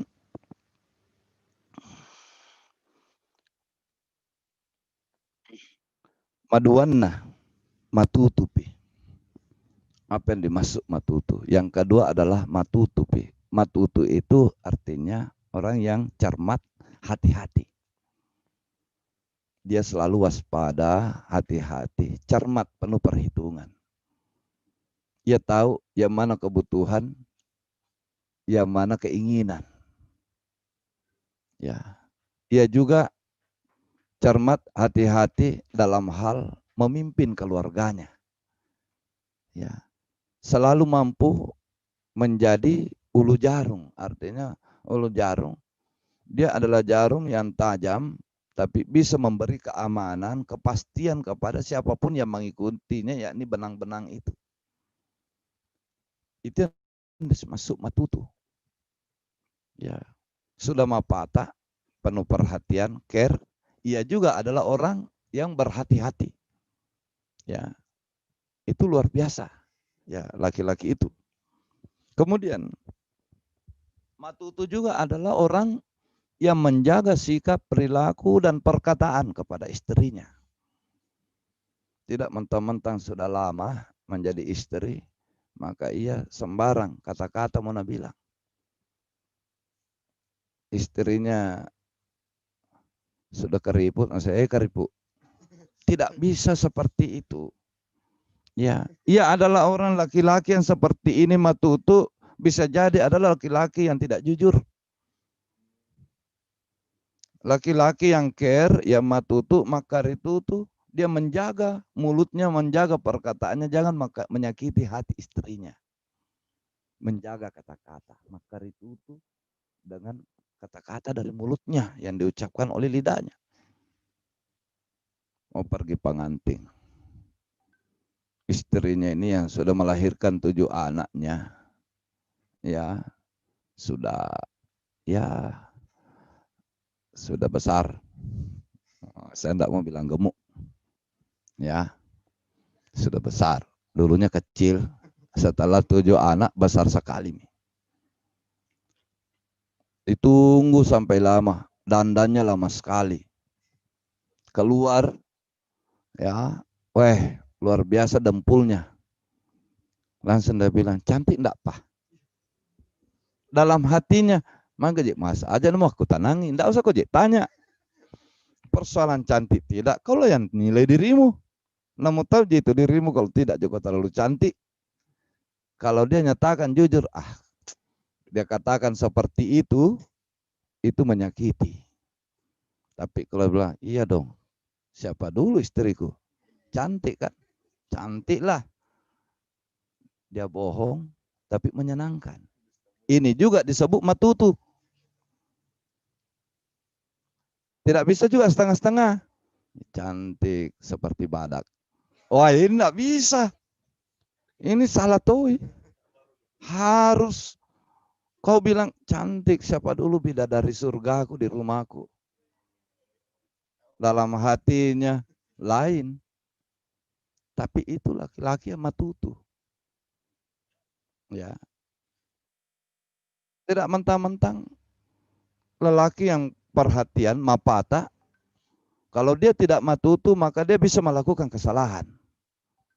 Istrinya sudah gemuk sekali, maka dia bawa pulang oleh-oleh apa? Obat diet. Tersinggung istri. Tersinggung. Meskipun tujuannya adalah untuk kebaikan. Ya, tidak bisa. Nah, dia harus berhati-hati, menjaga perasaan. Ya, laki-laki perkasa memang seperti itu. Kadang-kadang menjaga ya yang disakiti, no problem. Laki-laki memang harus kebal. Ya, laki-laki harus kebal, tebal kulitnya, tebal mukanya, nggak ada masalah bagi keluarganya. Ya, seorang lelaki menjaga istrinya, nama istrinya, mentang-mentang ada warung coto kegemarannya di dekat rumahnya, dia tahan diri tidak makan di situ. Kenapa? Kalau selalu makan di samping rumah, pandangan orang jelek sama istrinya dia. Kasih kanerul manre warung, Pak, dina soko benana. Kato bilang yang lain dia anak dina so, dini semana so benina. Tidak tahu masa istrinya ndak enak caranya. Jadi selalu dia makan di warung. Dia tahu, oh ini bisa mencederai perasaan, mencederai martabat istrinya, pandangan orang terhadap istrinya. Maka dia lebih baik. Kalau memang paling harus makan coto, ada mau jauh-jauh di sana. Ya. Lelaki yang hati-hati, dia tidak menyatakan, mak, guru-guru saya kok di mana suh? Mak nang kamakun redodone. Mak, belajar ku masak. Kenapa ini? Masak itu adalah keterampilan asli wanita. Kau itu tidak bisa masak. Sebenarnya kau bisa apa sih?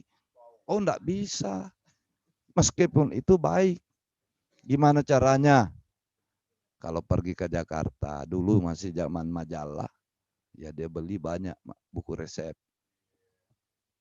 Dia beli, ada di TV media, alat-alat masak, beli mixer, beli alat-alat masak yang canggih-canggih. Sesuai kemampuan. Sudah begitu, beli lagi griller, alat untuk membakar. Dia belikan panci-panci yang bagus-bagus. Dia bikinkan alat bikin kue. Maka istri ini malu. Wah, nah balikan ini malu kalau tidak dipakai. Tapi engkau memang toje makun rai, nah taruh mikola Maria di agak depan supaya kalau orang lihat, wah lengkap nah. Tapi tidak pernah bersih, tidak pernah dipakai. Riolo makoro detona makoko. Ya angka riolo. Kemana nih jek nasang sini na rupa-rupa na nasa alak masa eko bola na kede jek na ketumi tapi pakotanya bepa lalu. Iya, enggak pernah. Mulai yang brownies semua kita beli di warung. Ngelengkap semua apa-apa di rumah. Ya. Apa semua tidak ada semua. Ada juicer yang pakai remote control kalau perlu. Tapi tidak pernah minum jus di rumah. Semua anu dibeli. Ya. Tapi lebih salah lagi. Ya na asal roane menceke do. Megalada elona yi burangi na de gaga duina langi benena de topan liangi ala. Mau makan ikan bakar dan kau yang harus bakar. Mana alat bakarnya? Tidak ada. Iya. Saya mau beli makan ikan goreng. Ada ikannya, tidak ada minyaknya. Bagaimana caranya? Ya, saya mau ikan masak. Mana ikannya? Nah, ini. Maka laki-laki dalam hal ini ketika ia mapata, ia care. Ia tahu alat dapur begini yang dibutuhkan istriku. Ia mengadakannya tanpa ia menunggu harus diminta. Karena memang itu tanggung jawabnya. Ia tidak bilang dikasih misalnya uang semua. Ya, yang penting terserah ia yang beli. Tidak. Nah, selain nak kasih uang, ada uang dapat 10 juta, nah belikan dulu alat-alat dapur, atau barangkali dia panci semua, bagus ya kalau kita pergi lihat alat ini. Ya, baru habis itu, nah kasih semua sisanya. Itu baru mapata juga disebut, apalagi tadi, yang ketiga, matutu. Ya, dia hati-hati. Ya. Terus, dinyatakan di sini, mata luna, malabupi. Yang ketiga, laki-laki itu harus pemurah. Bukan hanya pemurah terhadap uang, juga perasaan. Malabo itu terbagi dua. Magampa masudina, menyamato perasaan. Nareko macai, ia marah, mudah memaafkan. Itu. Sebagai manusia biasa, laki-laki bisa tersinggung. Laki-laki bisa marah. Tapi kepada istrinya, maka ia adalah seorang yang pemaaf. Pemaaf dalam artian ternyata pasiri maafkan. Ya. Seseorang yang malabo ini nawa, memiliki nurani yang sangat-sangat pemurah. Sesungguhnya adalah orang-orang yang memiliki kebesaran hati. Laki-laki itu memang harus besar. Artinya yang besar itu hatinya. Ia harus luas, ia lebar. Ia panjang, ia lebar. Panjang kali lebar sama dengan luas. Laki-laki harus seperti itu. Ya. Nah. Kemudian laki-laki inilah yang tidak malabo, yang tidak pemurah secara uang. Mega istilahnya. Oroane kikir gelang. Kikir seperti kikir kuningan, kikir tembaga. Ada juga oroane patapi goncing. Kalau biasanya laki-laki matapi badi, maka dia bawa kemana-mana kunci. Kunci apa? Kunci lemari. Keluar tas sedikit-sedikit uangnya. Nanti lagi ada tamunya, selalu balik. Kenapa tidak keluar air panas? Ada misterinya mak kode-kode. Sini dulu Pak. Kenapa? Sini dulu uangmu 10.000 beli gula. Karena dia tidak kasih memang. Ya. Ada laki-laki seperti itu. Tidak boleh. Tidak ada laki-laki baik jika ia tidak malabo kepada istrinya. Dan juga sebaiknya ia malabo kepada semua. Dia di makedi tidak bisa maseke. Kalau dilihat ganteng-gantengnya, bagus-bagusnya motornya. Bagus-bagus mobilnya. Ngebawa bakso ji. Kenapa tidak? Asia kayak sekali-kali. Dia mah gagah. Ya. Iya na yasangnya angka tahu angka borane maka di mak bere maka di mak pandre kepada keluarganya. Ya, kikir dalam hal memberi makan, memberi uang itu disebut orane nakke tiga rokna. Laki-laki yang mencekik lehernya sendiri. Tidak bisa. Ya, ia adalah orang pasapa dan istrinya dipandangnya sebagai pataro, sang penyimpan, sang bendahara. Itu baru bisa jadi. Malabo juga namanya itu.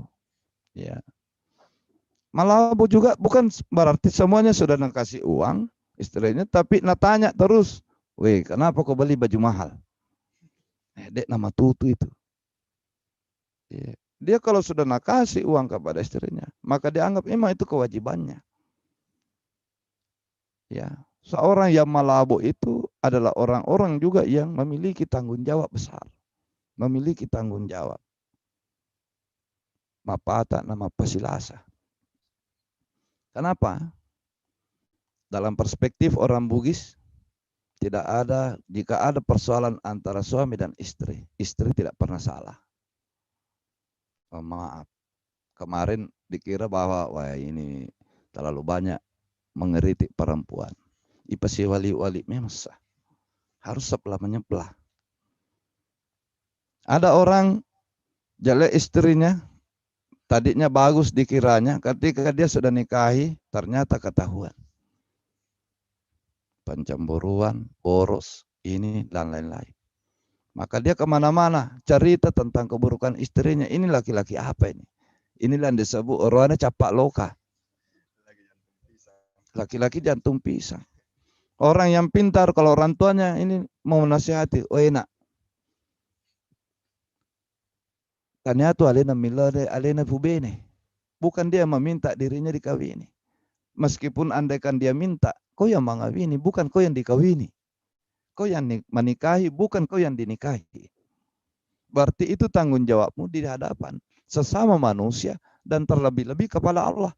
Maja benemu, bene majamu. Tidak baik istrimu, itu adalah istrimu yang jelek. Tapi selalu ada punyamu, istrimu. Kalau dia jelek, maka kewajibanmu untuk menjadikannya baik. Jika ia bodoh, kewajibanmu untuk mengajarinya.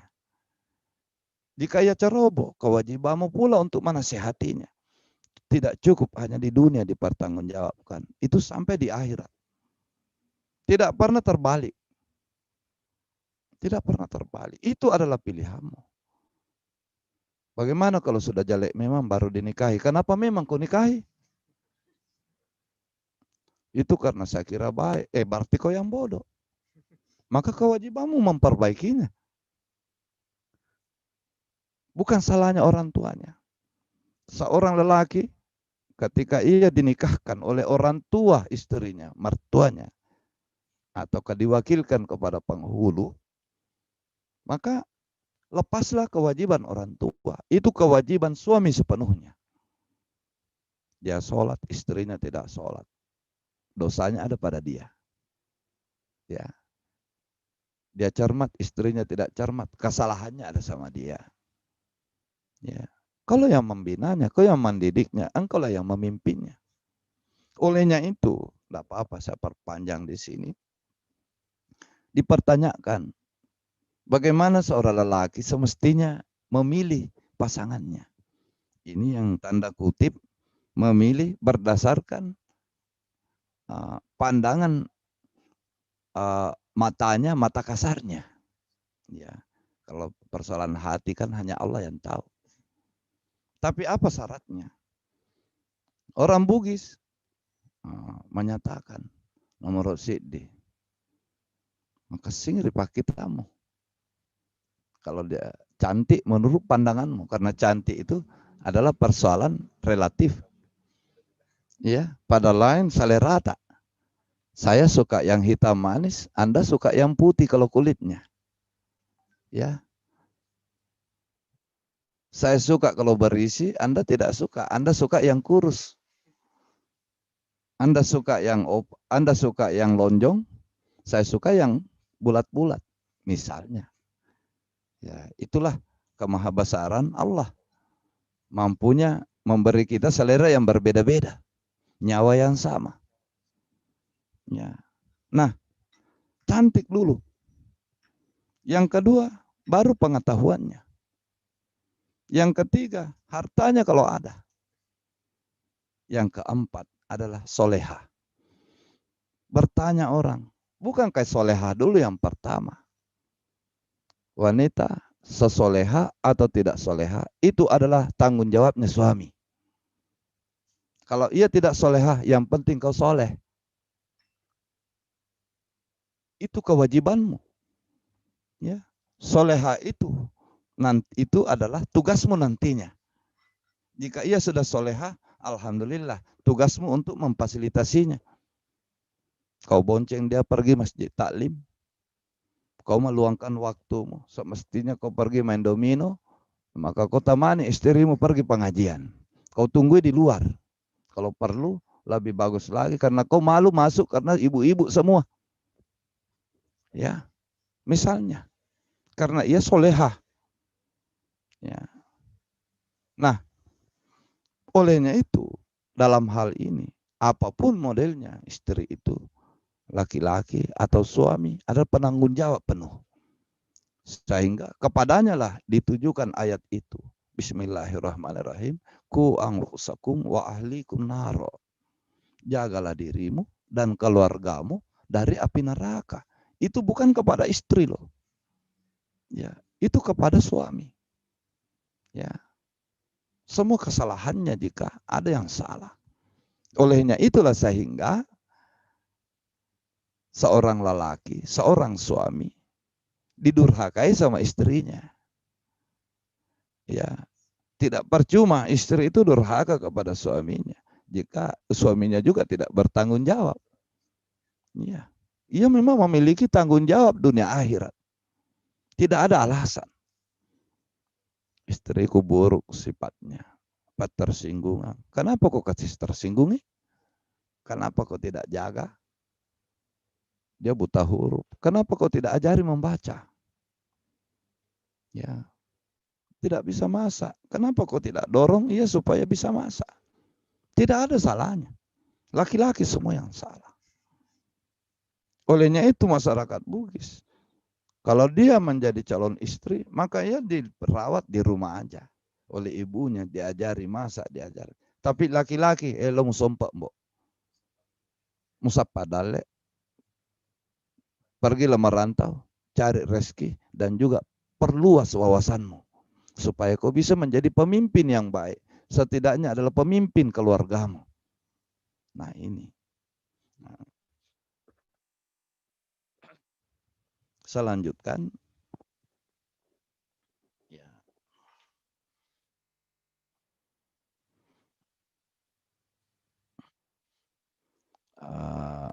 Wah. Ya. Saya lanjutkan.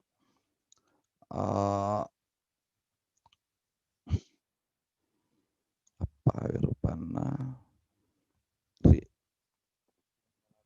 Malabo. Nah, mataluna malabo pi maapa nah. Mapasilasa pi. Nah, itu tadi sudah dijelaskan. Mapasilasa mampu menyeimbangkan, mampu mengharmoniskan, ya. Nah, termasuk kepada pendidikan anak-anak. Kadang-kadang kalau ibu istrinya marah kepada anaknya, sampai dia teriak-teriak, dia tidak tegur istrinya di depan anaknya. Tapi ia juga tidak membela anaknya di depan istrinya. Sudah begitu, baru tanya anaknya, jangan begitu nak. Marahnya mama, bagaimana mi kalau sakit? Siapa mi masak kangki? Siapa mi ini? Nah, baru mendatangi istrinya. Sabar ki. Saya kira anak-anak anak-anak. Anak-anak itu memang kita memang menjadikan kita menjadi cerewet karenanya. Sabar ki. Bagaimana kalau kau sumpah-sumpahi terus dia sakit beneran? Siapa yang pusing? Kan kita ji. Nah ini namanya mapasilasa. Ya, Mapasilasa. Tidak juga, bahkan tidak mengeroyok anak itu. Anak-anak demi metoga guna-gunanya ya. Begini, enggak bisa. Enggak bisa. Dia mampu menjadi penyeimbang di tengah keluarganya. Itu disebut mapasilasa. Ya. Maka dinyatakan di sini malabopi mapasilasa pi. Okomatoi rielona puasewai makadatopi apai pasanna sarakna nailori makun raya mula-mulanna nareko mapatai oroanewe maduanna nareko matalengi. Nah, ada lagi istilah matalengi, menenggelamkan. Ini apa artinya? Taleng itu kan menenggelamkan.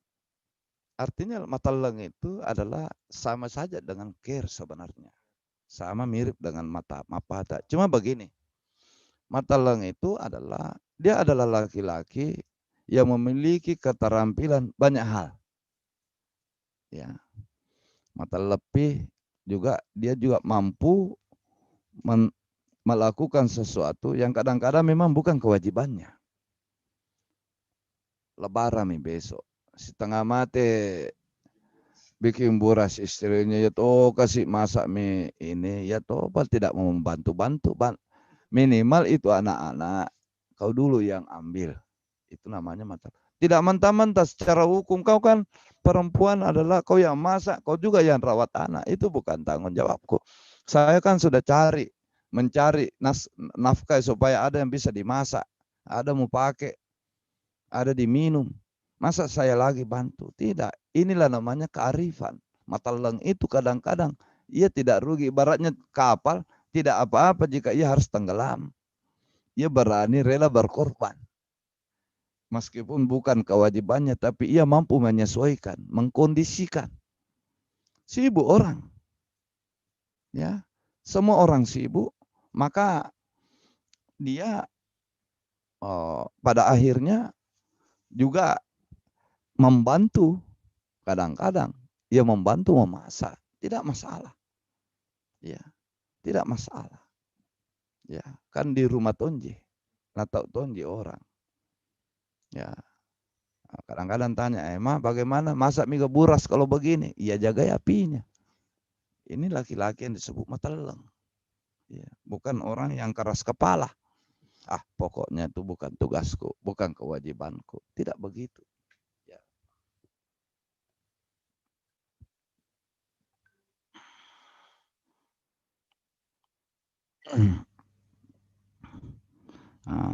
Saya lihat seperti ini semua dalam itu berputar-putar saja, hanya keempat itu.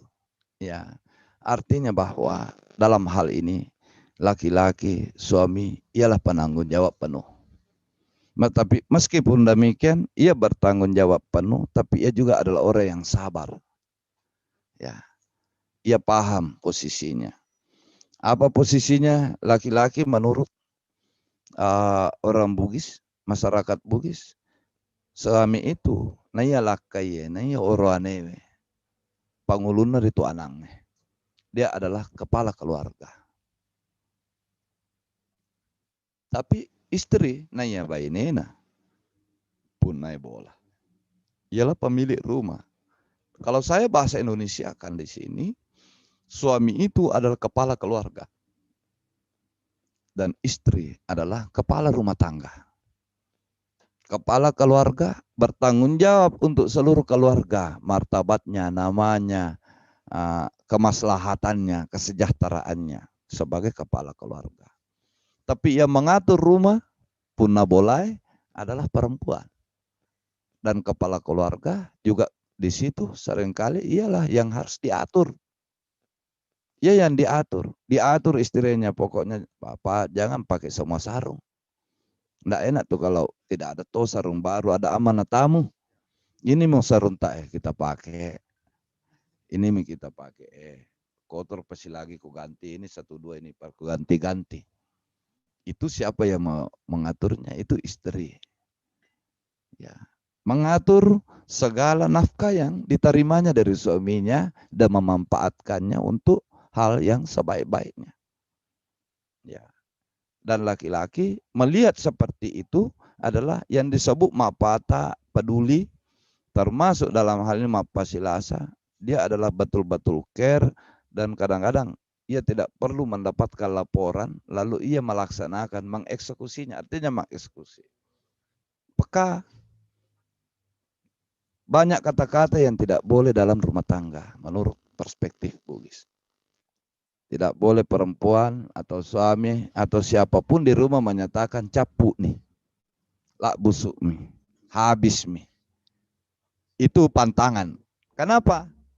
Oh memang katanya tidak boleh. Nah dengar malaikat, nah doakan ki supaya dia malaikat itu katanya tidak bisa banyak berkata, selalu saja amin, amin, amin.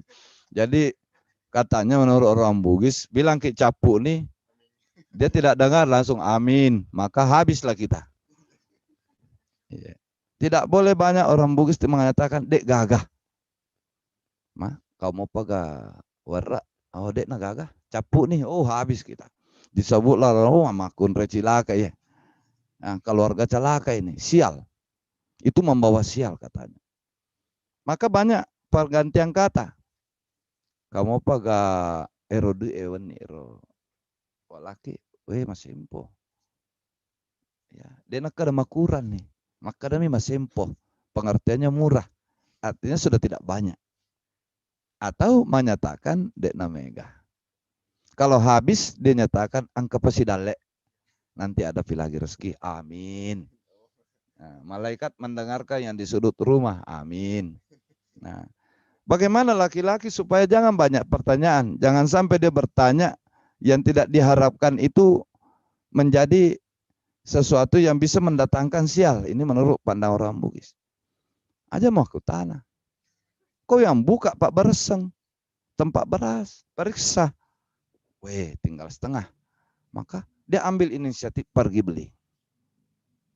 Ya. Banyak pendapat dalam hal ini tentang bagaimana laki-laki baik dan mana perempuan baik. Istri yang baik dan suami yang baik. Saya banyak dapati keluarga-keluarga yang terhormat, ya, pemuka-pemuka, mau bangsawan, mau ulama, mau guru. Dia napa pasa ibenena. Dia tidak waktu zaman dulu bahkan istrinya tidak dibolehkan pergi ke pasar. Malulah dia kalau dilihat istrinya mak bicaka juga siang apa. Kadang-kadang dia yang melakukan itu ke pasar. Nanti dia pesan agak tasurong. Ini zaman dulu, tentu beda dengan sekarang, tidak sama. Sekarang enggak ada pusing. Ambil HP, kita pesan sama Grab, selesai urusan. Ya. Nah, yang kedua, ada orang-orang tertentu benar menurut dia, benar pada satu sisi, tapi tentu saja tidak semua benar. Ada laki-laki yang saking menghargai istrinya sampai dia bilang, silahkan kerja apapun yang halal, satu saja yang saya tidak bolehkan. Apa? Istriku jadi pawarung. Kenapa bisa kok terlalu merasa malu jika istrinya menjadi tukang masak di restoran atau pawarung? Dia bilang, istriku itu kemuliaannya adalah hanya saya yang dimasakkannya. Tangannya itu, tangan terampilnya adalah untukku. Itu ku hargai. Tidak akan kubagikan kepada siapapun kecuali kepada tamu terhormatku di rumah. Silahkan mencicipi. Dia tidak izinkan merendahkan katanya perempuan istrinya jika istrinya dijadikan pemasak yang kemudian hasil masakannya dijual kepada publik. Itu perspektif orang dulu. Ada yang seperti itu. Ya. Nah, ini laki-laki seperti ini peka dan mapata, artinya dia care dan juga sangat-sangat perhatian. Ya. Laki-laki yang juga tidak mudah, bagus artinya malabo, dia memiliki rasa percaya kepada istrinya. Juga mapata, mapasilasa. Mapasilasa itu artinya seimbang, rasional. Ya. Laki-laki yang tidak rasional itu laki-laki yang gampang cemburu. Ini bahaya. Saya sebutkan kemarin, lebih baik perempuan istri yang pencemburu daripada suami yang pencemburu. Nggak bisa. Tersiksa perempuan. Kenapa biasa laki-laki pencemburu? Karena dia tidak percaya diri. Dia tidak percaya diri. Barangkali memang dia bisa peristri itu karena guna-guna. Baca-baca mi. Maka dia pahami memang baca-baca dia selalu takut. Capu baca-baca aku laba naik. Habislah cintanya. Inilah orang yang tidak percaya diri memang. Lenyap nih Baraka. Dia memang terlalu cinta, tapi luar biasa. Saya bukan terkait dengan ini, tapi bukan berarti beliau seperti itu. Seorang raja, Datu Tanete, yang pertama masuk Islam, raja kerajaan Tanete namanya, saya hanya ingat nama gelarnya yang unik. Petapa Lasa-Lasa. Tuan kita yang suka mengkebiri orang. Istrinya banyak, kemudian istrinya itu punya pengawal laki-laki yang harus dikebiri semua supaya aman. Maka orang sampai takut, wah, maka disebutlah sampai wafatnya petapa lasa-lasa. Ini juga salah satu bentuk yang artinya bagaimana sejarah menulis. Bagaimana sejarah menulis bahwa ada tokoh seperti ini. Ini yang bisa dicontoh, ini yang tidak bisa. Ini yang sudah sesuai, masih sesuai, ini yang sudah tidak sesuai. Tidak bisa lagi dalam kondisi masa sekarang ini. Saya kira sudah cukup lama sekali ya anak-anak segenap tomalap bikeng. Saya kira kita bisa lanjut ke diskusi. Tentu saja jauh dari memadai yang akan kita sampaikan, uraikan terkait dengan topik ini. Namun saya kira mudah-mudahan ada tambahan pemikiran dalam diskusi dan tentunya mohon maaf atas segala kekurangannya. Saya akhiri, wabillahi taufiq wal hidayah. Wassalamualaikum warahmatullahi wabarakatuh. Waalaikumsalam warahmatullahi wabarakatuh. Ya, jadi menarik sekali. Saya tadi baru mendapatkan istilah baru antara kepala keluarga dan kepala rumah tangga. Jadi ternyata istri yang berperan sebagai kepala rumah tangga, kemudian suami berperan sebagai kepala keluarga. Dan memang sih pada dasarnya kewajiban suami untuk memuliakan perempuan, kewajiban suami untuk memuliakan para wanita karena di sanalah di rahim wanita lah para nabi dan rasul dilahirkan. Makanya sering ada kata-kata bijak kita dengar bahwa wanita itu diciptakan bukan dari atas kepala kita sebagai atasan, bukan pula diciptakan dari kaki kita sebagai bawahan, tapi diciptakan di samping kita untuk didampingi selalu. Jadi, sosmed pakai.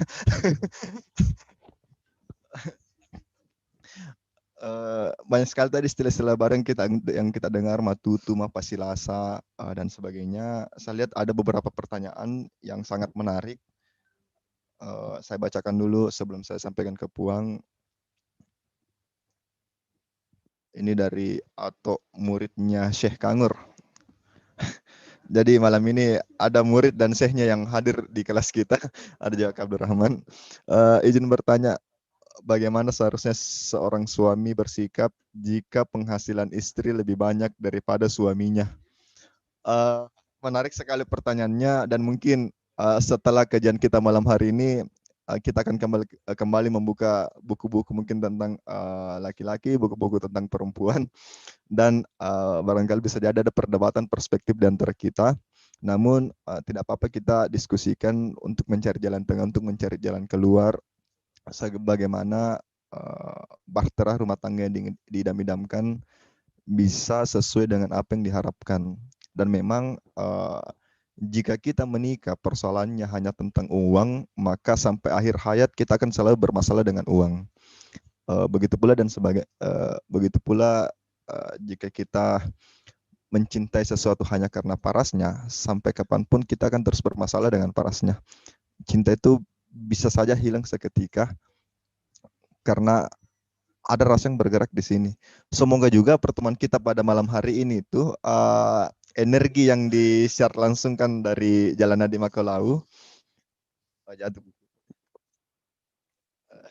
energi yang kami sharekan pada malam hari ini bisa menggelitik hati teman-teman, dan saya yakin pasti pada saat pemaparan materi tadi berlangsung ada yang ketawa-ketawa sedikit di sambil mendengarkan teori kita. Mungkin ada yang patong, baik betul itu begitu memang sebenarnya. Bisa jadi ini menjadi ajang coret. Jadi tidak tertutup kemungkinan jika ada teman-teman yang mau barangkali sharing, ada pengalaman-pengalamannya yang bisa dibagikan, tidak ada masalah. Artinya sesuai yang apa yang dikatakan sama Pong tadi, persoalan benar dan salahnya itu relatif tergantung daripada situasinya. Jadi bisa saja apa yang kita bahas pada malam hari ini belum tentu sesuai dengan kebutuhan di masa depan. Oleh karena itu, inilah yang menjadi referensi kita, apa yang ada pada masa lalu, apa yang terjadi pada masa sekarang, kemudian bagaimana kita mempersiapkannya di masa depan. Yang penting kita tidak terlalu terjebak di masa lalu dan tidak terlalu terjebak di masa depan.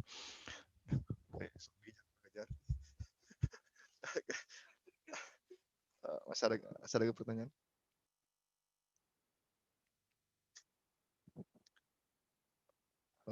Ada juga pertanyaan dari Kak Mustika.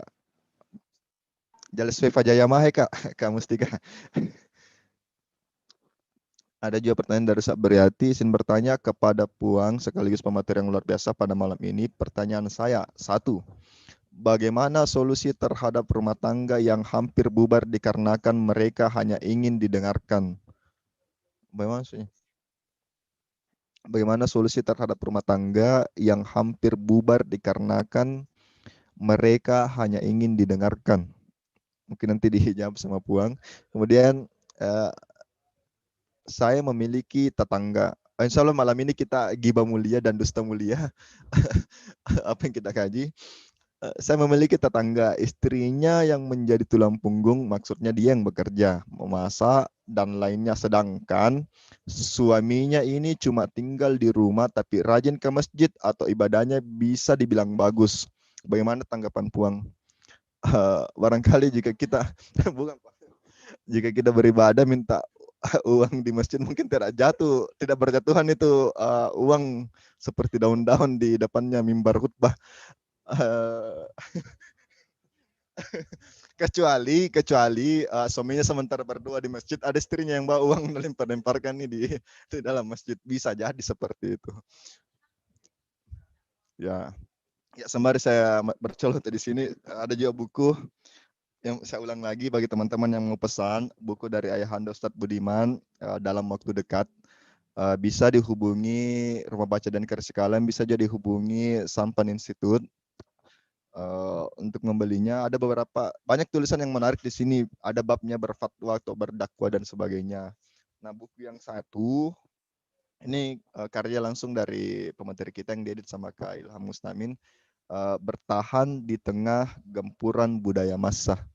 Jika kita baca apa yang dipaparkan oleh kedua buku ini, sebenarnya kita terlalu mencintai pagi ditimbang terlalu mencintai senja.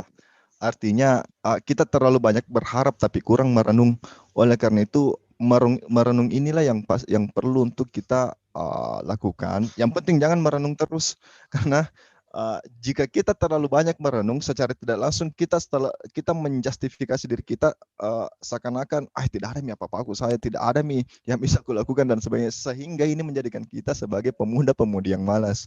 Makanya ada lagu Bugis yang dulu mungkin sering kita dengar, alamak sia-sia mua.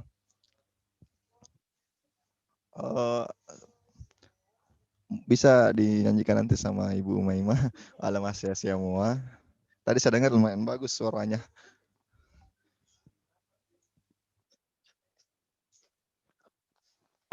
Terus juga terkait masalah pernikahan, ini saya lanjutkan tadi apa yang disampaikan Pengodan tentang, jadi laki-laki itu dia punya 3 nama dalam satu hari. Yang pertama Ambok Palau de Masapa, artinya dia pergi untuk mencari, itu kalau pagi namanya. Nanti kalau siang nama laki-laki ini berubah lagi, Ambok Parewa de Mapisau, artinya dia kembali istirahat di dalam rumahnya. Kemudian di saat malam berganti lagi namanya laki-laki, Ambok Dalet Tenri Subuh, artinya semua rezekinya, hasil jeripayanya bekerja di luar rumah itu sifatnya terbuka kepada istrinya, atau bisa dikatakan sebagai transparan. Apalagi yang perlu kita ini jangan terkait masalah curhat-curhatan tadi di Pemodang. Saya sering naik motor tengah malam. Hal yang menarik ketika naik motor tengah malam itu adalah banyaknya mobil truk yang sering si balas-balas di belakang mobilnya. Ini mungkin ada sih hubungannya tadi dengan yang curhat-curhat di sosial media itu. Saya pernah baca seperti ini. Bapak sibuk banting setir, mama sibuk mapes bu kiri kanan. Jadi banyak sekali colete-colete yang disampaikan oleh para supir truk. Seakan-akan mereka sih balas-balas chat Jadi sosial media selain dari HP ada juga di belakang mobil truk. Ada juga di Paloka Udani paling suka. Kita cek lagi apakah ada pertanyaan baru. Untuk sementara 3. Atau barangkali ada teman-teman yang mau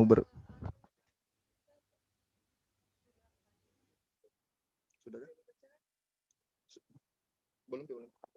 Jadi saya bacakan tadi pertanyaan dari Kak Mustika Syarifuddin. Izin bertanya, Assalamualaikum Puang. Berbicara tentang kewajiban seorang suami menafkahi istri, ada 2 konsep yang pernah saya dengar. Suami sepenuhnya memberikan gaji ke istri, dan suami hanya memberikan kebutuhan istri serta keluarga. Selebihnya, uang atau gaji tetap disimpan untuk dirinya, orang tuanya. Suami yang menyimpan uang, yang manakah yang lebih baik? Yang mana lagi belum saya bacakan? Oke, yang sudah semua. Yang pertama tadi dari Kato, bagaimana jika seorang suami bersikap jika penghasilan istri lebih banyak daripada suami?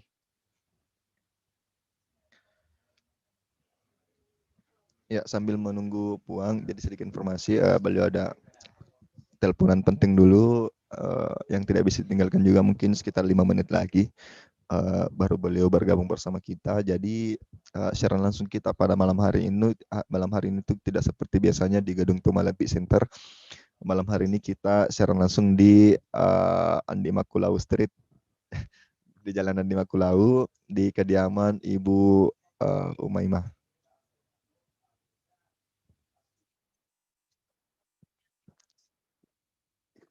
Jadi kemarin kami juga dari Rumah Baca dan Karya Segala mengikuti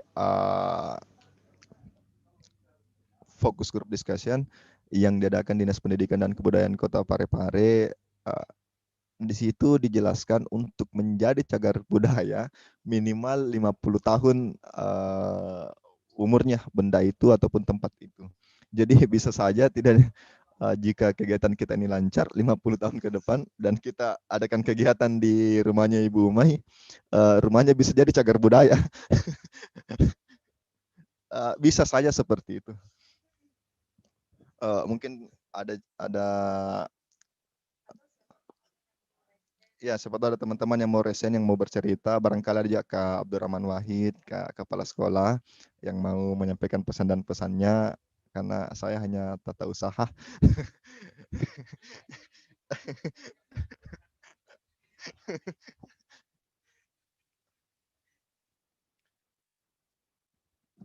Selamat malam Kak Patenalwi, Nana.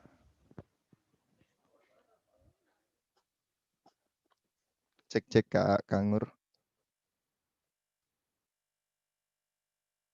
Mana anunya ini Kak?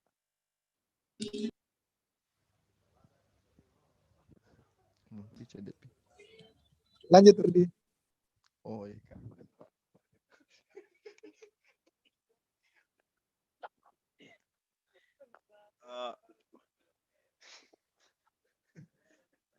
Jadi perlu kami sampaikan bahwa kegiatan ini berlangsung sudah berapa pertemuan ya? 9 tambah 4, jadi kita sudah ada 13 pertemuan, kurang lebih 4 bulan. Semoga apa yang menjadi hasil perbincangan kita tidak berakhir begitu saja di malam ini dan ada perspektif-perspektif yang lain, kemudian kita berkumpul di satu tempat untuk membahas ini lagi. Artinya ada semangat yang bisa kita lakukan sehingga di masa muda kita tidak maksudnya ada yang bermanfaat, tidak seperti mungkin jika ada di antara kita yang berpikiran, tidak dirasa di 30 tahun umurku, tidak dirasa di 40 tahun umurku. Itu berarti bisa jadi di masa muda kita umur belasan belum ada sesuatu yang bermanfaat yang kita lakukan sehingga hidup ini menjadi sia-sia. Alamak sia-sia mua kata orang Bugis. Jadi ada yang berpesan orang tua pada saat ceramah, ikuna sanganak dara kaloloe aja mutimun robola bawang. Lo kona seri pasae mengkelinga ada dapat balu. Lo kona seri masigi mengkelinga ada dapat pengaja. Lo kona seri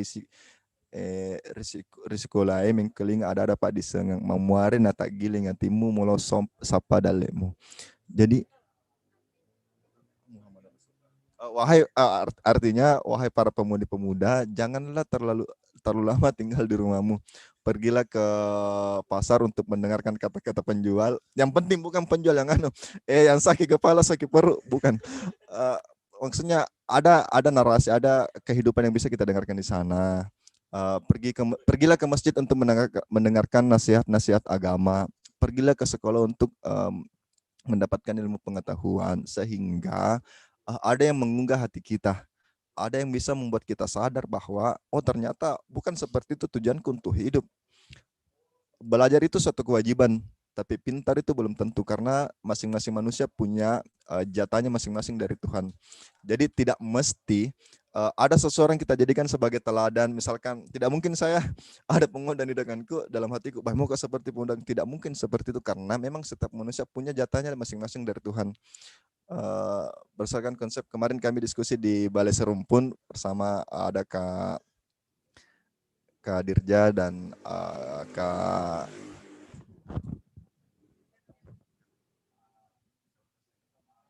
sama Kak Halim juga, ada Kak Aming dan Kak Sono.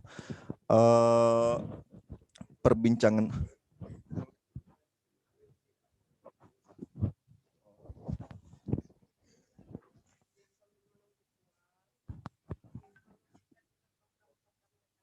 jadi sambil menunggu puang saya mempromosikan program-program kalam sembari kita Thomas Sekolah yang kita lakukan seperti malam hari ini.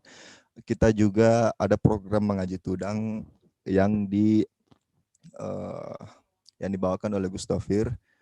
Kita membahas tentang kitab Adab Menuntut Ilmu karya Kiai Haji Hasyim Asy'ari. Salah satu yang pernah saya tangkap adalah menuntut ilmu kemuliaannya lebih mulia dari 1000 rakaat sholat. Mohon maaf kalau redaksi kata-kata saya yang salah. Betapa pentingnya ilmu pengetahuan untuk dicari. Tanpa ilmu tidak mungkin kita bisa melakukan sesuatu itu. Tanpa ilmu juga mungkin kita tidak bisa menikah. Tanpa ilmu juga mungkin kita tidak bisa berkuliah. Bukan berarti hidup ini hanya untuk menerima takdir, tapi ada usaha yang kita lakukan, ada ikhtiar yang kita lakukan, kemudian menengadahkan tangan untuk berdoa kepada Tuhan.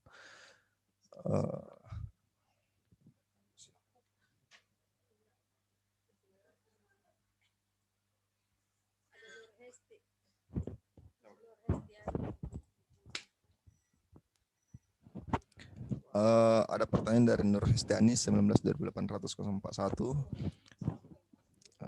Izin bertanya, Assalamualaikum Puang. Kan tadi dikatakan bahwa laki-laki tidak boleh pekaan, baperan terhadap segala sesuatu di sekitarnya. Tapi bagaimana cara seorang suami bisa mengerti istrinya jika dia sendiri tidak peka? Karena sesungguhnya seorang istri atau wanita itu ingin selalu dimengerti tapi tidak mau mengatakan apa yang sesungguhnya. Jadi betul yang dikatakan Gus Dovir beberapa pekan yang lalu bahwa memang seorang wanita itu tidak berharakat. Jadi ada masanya dia kasra, ada masanya dia doma, ada masanya dia sukun. Ini memang suatu tantangan yang menarik dari seorang laki-laki ataupun suami untuk memahami istrinya. Jadi untuk saling memahami, jika memang sudah dicinta, cara untuk memahami pasti dilakukan dengan rasa. Makanya terkadang jika kita telah mencintai seseorang, mencintai sesuatu, dia biasa bekerja di luar logika.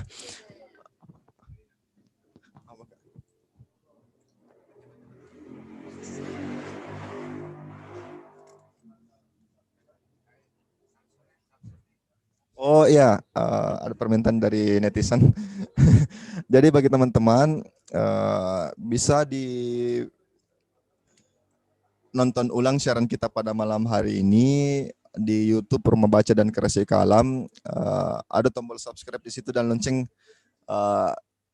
ya bisa di subscribe untuk tambah-tambah.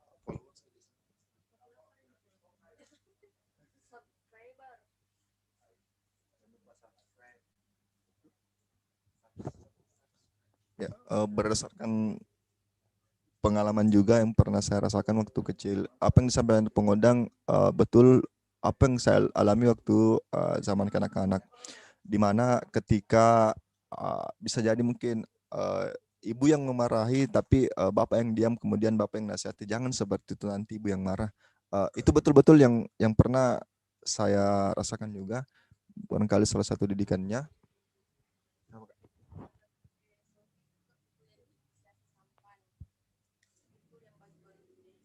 Sini,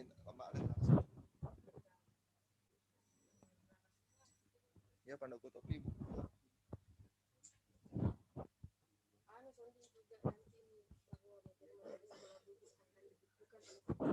Oh ya, perlu kami sampaikan bahwa materi-materi dari sekolah Bugis kita atau teman sekolah kita akan dibukukan oleh Sampan Institute, dan barangkali ada teman-teman yang mau membantu saudari kita, saudari Desi, untuk menerbitkan bukunya, bisa dilihat informasinya kepada siapa dihubungi melalui Sampan Institute di Instagram Sampan Institute.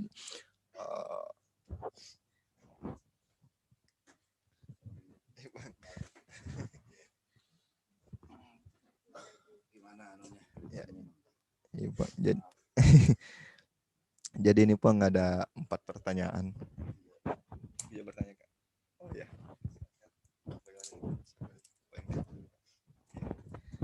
Yang pertama Pang dari mana ini Ato? Dari Ato, muridnya Syekh Angur, izin bertanya, bagaimana seharusnya seorang suami bersikap jika penghasilan istri lebih banyak daripada suami? Nyaman sekali rasanya Pang dengar cerita. Kemudian ada pertanyaan Pang dari Sulfa Nahri. Bismillah, izin bertanya, dikatakan jika perceraian sekitar 90% terjadi akibat persoalan ekonomi. Untuk itu pertanyaan saya, bagaimana cara mempertahankan rumah tangga yang memiliki pertanyaan tersebut, persoalan ekonomi. Kemudian dari Sabriati, izin bertanya kepada Puang sekaligus pemateri yang luar biasa pada malam ini. Pertanyaan saya, bagaimana solusi terhadap rumah tangga yang hampir bubar dikarenakan mereka hanya ingin didengarkan. Terus selanjutnya pertanyaannya, saya memiliki tetangga, istrinya yang menjadi tulang punggung, maksudnya dia yang bekerja, memasak, dan lainnya, sedangkan suaminya ini cuma tinggal di rumah tapi rajin ke masjid, Bang. Atau ibadahnya bisa dibilang bagus. Bagaimana pandangan Puang? Terus dari Mustika Syarifuddin, izin bertanya, Assalamualaikum Pong. Berbicara tentang kewajiban seorang suami menafkahi istri, ada 2 konsep yang pernah saya dengar. Suami sepenuhnya memberikan gaji ke istri, dan suami hanya memberikan kebutuhan istri serta keluarga. Selebihnya uang atau gaji tetap disimpan untuk dirinya, orang tuanya. Dalam kurung suami yang menyimpan uang. Yang manakah yang lebih baik, Bang? Jadi banyak-banyak pertanyaan kita tadi tentang ekonomi. Terus yang terakhir dari Nur Hestiani, kan tadi dikatakan bahwa laki-laki tidak boleh pekaan, baperan terhadap segala sesuatu di sekitarnya. Tapi bagaimana cara seorang suami bisa mengerti istrinya jika dia sendiri tidak pekaan? Karena sesungguhnya seorang istri atau wanita itu ingin selalu dimengerti tapi tidak mau mengatakan yang sesungguhnya. Woi, sosmed. Barangkali itu tadi Puang series besar tentang ekonomi. Kemudian ada istri yang rajin bekerja, memasak, tapi ada suaminya yang malas tapi rajin beribadah. Bapak, saya jawab secara nanti diingatkan aja, disiapkan, siapa tahu ada yang terlewatkan. Jadi suami baperan, sementara diminta supaya jangan baper. baper itu kan bawa perasaan ya, terlalu peka ya. Sementara di sisi lain tadi dinyatakan laki-laki harus mapata. Ya, peka dalam satu sisi. Ya, yang mana dimasuk baperan? Contoh, ini yang baperan, jadi baperan itu ada yang baik, ada yang tidak. Nah, tinggal kita yang menerjemahkan. Suaminya ya golongan 1 kalau dia di pegawai negeri.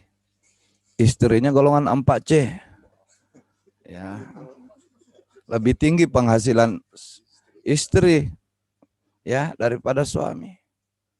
Atau bahkan suami ini dia wira swasta tapi bukan wirausahaan sukses.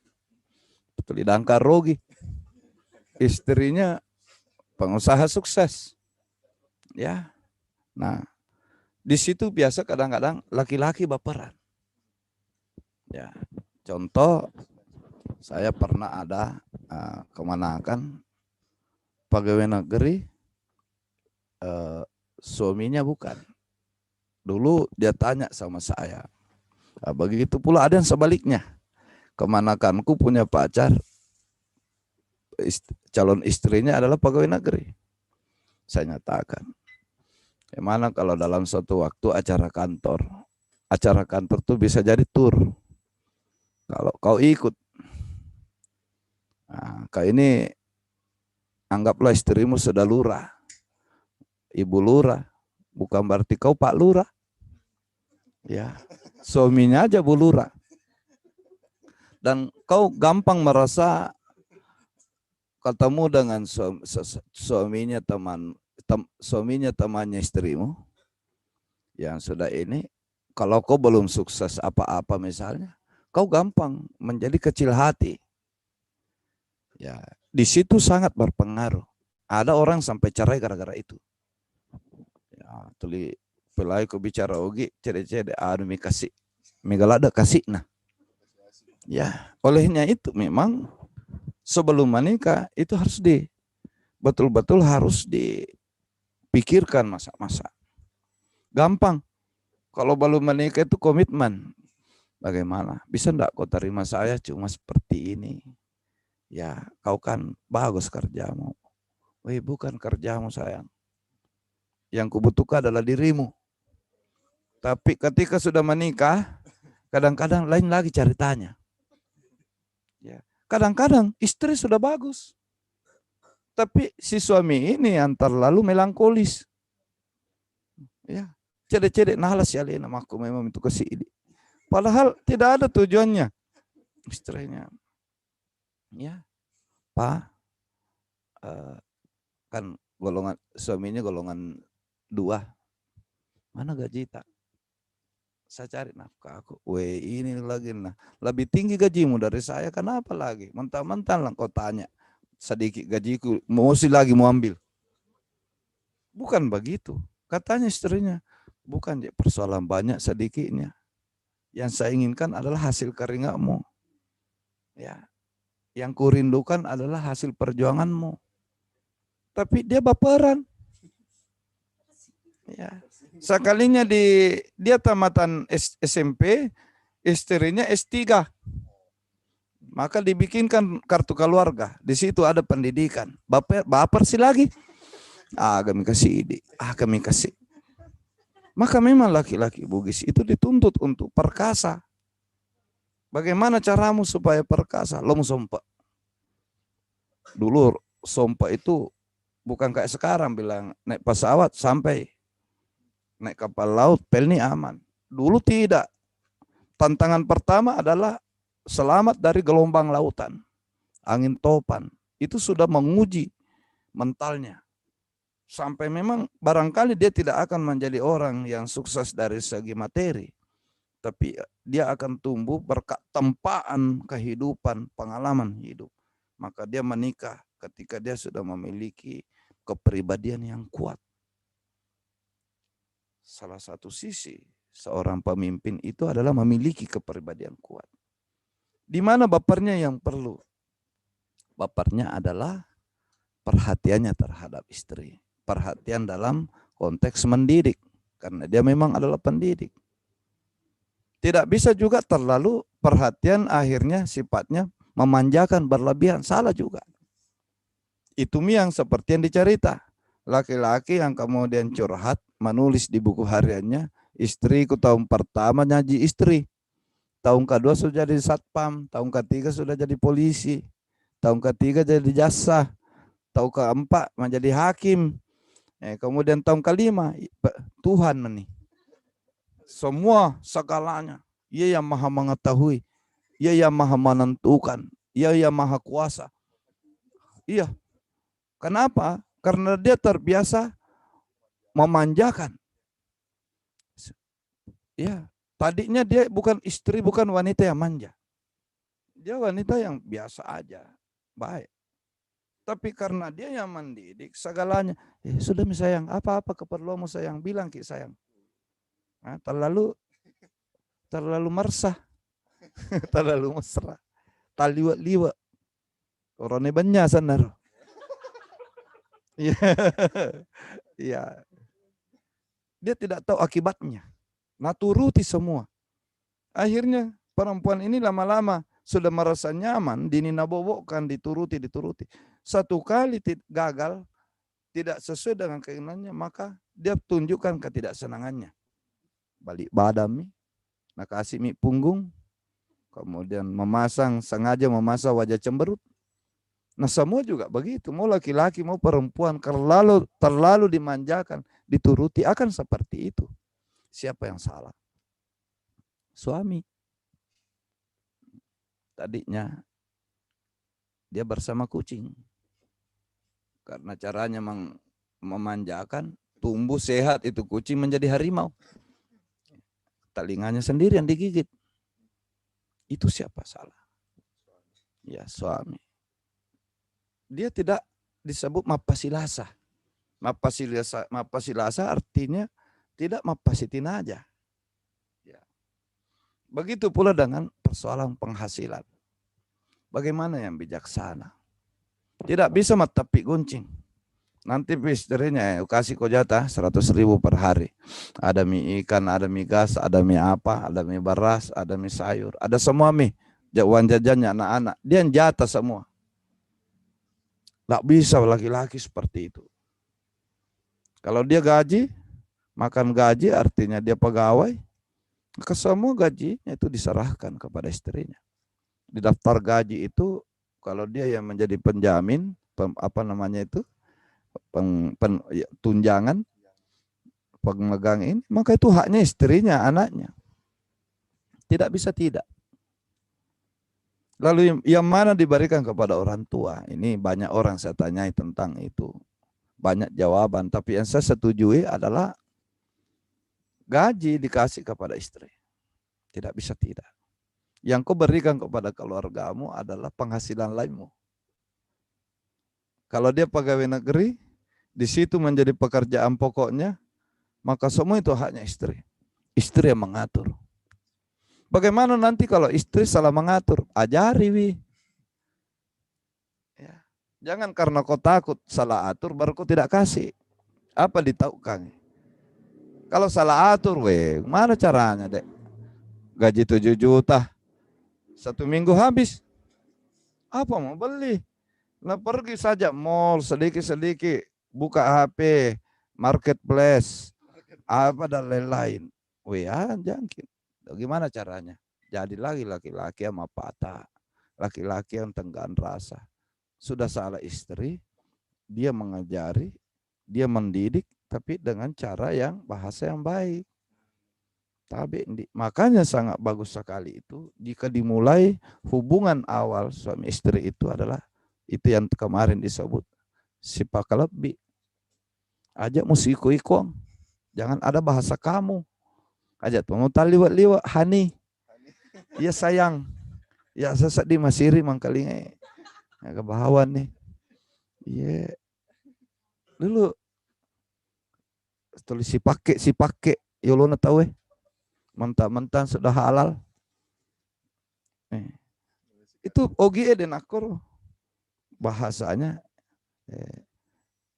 Mana tabe ini tegen na songkok kuro utaro. Ya kan enak. Tabe ini bahasa Indonesia. Tabe ini ada gak di mana sudah kita cuci ke baju putihku itu yang begini, yang kerah hitam, kan enak didengar. Begitu pula bagaimana supaya istri sopan? Suami dulu yang sopan. Suami yang mendidik. Apa yang kau sopani ke istrimu? Jangan kau harap istrimu sopan kalau kau tidak sopan terhadap istrimu dulu. Siapa yang memulai? Nabi Adam dilahirkan lebih dulu daripada Hawa. Selalu laki-laki yang memulai dalam hal itu. Ya. Jangan istilah baratnya ladies first. Nah, cari pencuri masa ladies first. Ada suara kerasak kerusuk di bawah. Bapak nah, jangan pencuri. Aku periksa dulu deh. Loh kenapa saya? Kan ladies first. Perempuan lebih dulu. Termasuk di Eropa sebenarnya. Itu mengatur. Seorang gentleman itu adalah orang yang sopan terhadap perempuan. Sampai-sampai di Perancis, sesopan-sopannya seorang gentleman itu adalah mencium tangan perempuan. Itu seorang gentleman. Itu perilaku yang betul-betul Casanova. Ya, itu elit. Itu orang yang terpelajar, berpendidikan. Yang memperlakukan perempuan kasar itu bajak laut. Nah, rampok perempuan. Dia perlakukan perempuan seperti hewan. Itu kalau di film-film ya para pirates. Tapi bagaimana yang di istana-istana? Bagaimana dalam masa-masa Renaissance kalau kita buka, itu orang-orang sopan. Segarang-garangnya Napoleon Bonaparte. Kalau bertemu istrinya seorang janda, Josephine, itu selalu dengan cium tangan. Ya, segarang-garangnya singa Eropa ini. Ya, tapi singa-singa itu selalu sopan terhadap perempuan. Bukan hanya perempuan lain, tapi juga kepada istrinya. Itu yang utama. Nah, apalagi yang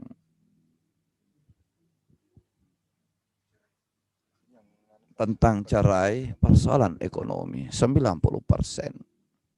Kenapa topiknya ada pada laki-laki? Topiknya ada pada laki-laki disebabkan karena tanggung jawab pengadaan sandan pangan papan. Kebutuhan persoalan ekonomi ada pada suami. Bagaimana kalau perempuan ini, istrinya ini sudah terpenuhi tapi mau yang lebih mewah lagi? Dia ini matre. Istrimu jadi matre, didik dia supaya tidak matre. Dia nangka maja makun raya dalam pandangan orang Bugis. Majaje si Pak Nabeneku, Pak Baleang, pembohong. Didik supaya dia jujur. Ditanya istrinya, katanya kau pembohong. Bagaimana saya tidak pembohong? Saya tidak pembohong dari awal. Nah dia yang selalu bohong, Kak. Ini contoh. Ya. Saya pernah dapat, mohon maaf ini pengalaman pribadi dan saya tidak tahu, saya tidak mau bilang di mana. Saya pernah tinggal di suatu komplek. Itu komplek perumahan. Suaminya adalah tetanggaku ini adalah sahabat karibku, istrinya adalah sahabat karibnya istriku. Kalau suaminya beli tas kulit, maka disimpan dulu sama saya. Jangan kau simpan kengak dulu. Nanti kau mengaku kau yang kasih, Kak. Kalau istrinya beli baju rendah, nah simpan sama mamanya anak-anak. Wih, bagus ini kain tak? Bukan, anunya sebelah. Nah suruh sembunyikan dulu, jangan sampai dia lihat badai. Jangan kau bilang-bilang sama suaminya. Wih, saya tersadar ini terasa lucu juga. Kadang-kadang. Ya unik. Ya. Sama-sama ini, sama-sama saling membohongi. Celakanya kadang-kadang anak-anaknya melibatkan. Ayo kita ke sana. Tapi jangan kau bilang sama mama nah. Nah, begini. Dari kecil anaknya ketika budaya membohong, saling membohongi, saling menyembunyikan di rumah itu antara suami dan istri bisa diterka, tujuannya pada akhirnya anak juga yang akan terbiasa. Maka inilah pentingnya pendidikan kita menjadi calon kepala keluarga dan calon kepala rumah tangga. Bisa dibayangkan betapa pentingnya satu rumah tangga menjadi bagus, menjadi orang-orang teladan, menghasilkan 2 anak, lahir anaknya 2, 3, yang itu nantinya juga akan memiliki keluarga teladan. Maka bangsa ini akan menjadi bermartabat, menjadi besar karena terdiri dari satu negara yang memiliki para keluarga yang berakhlak Madinah. Akhlak pengedereng, bahasa Bugisnya. Ya, itu yang utama.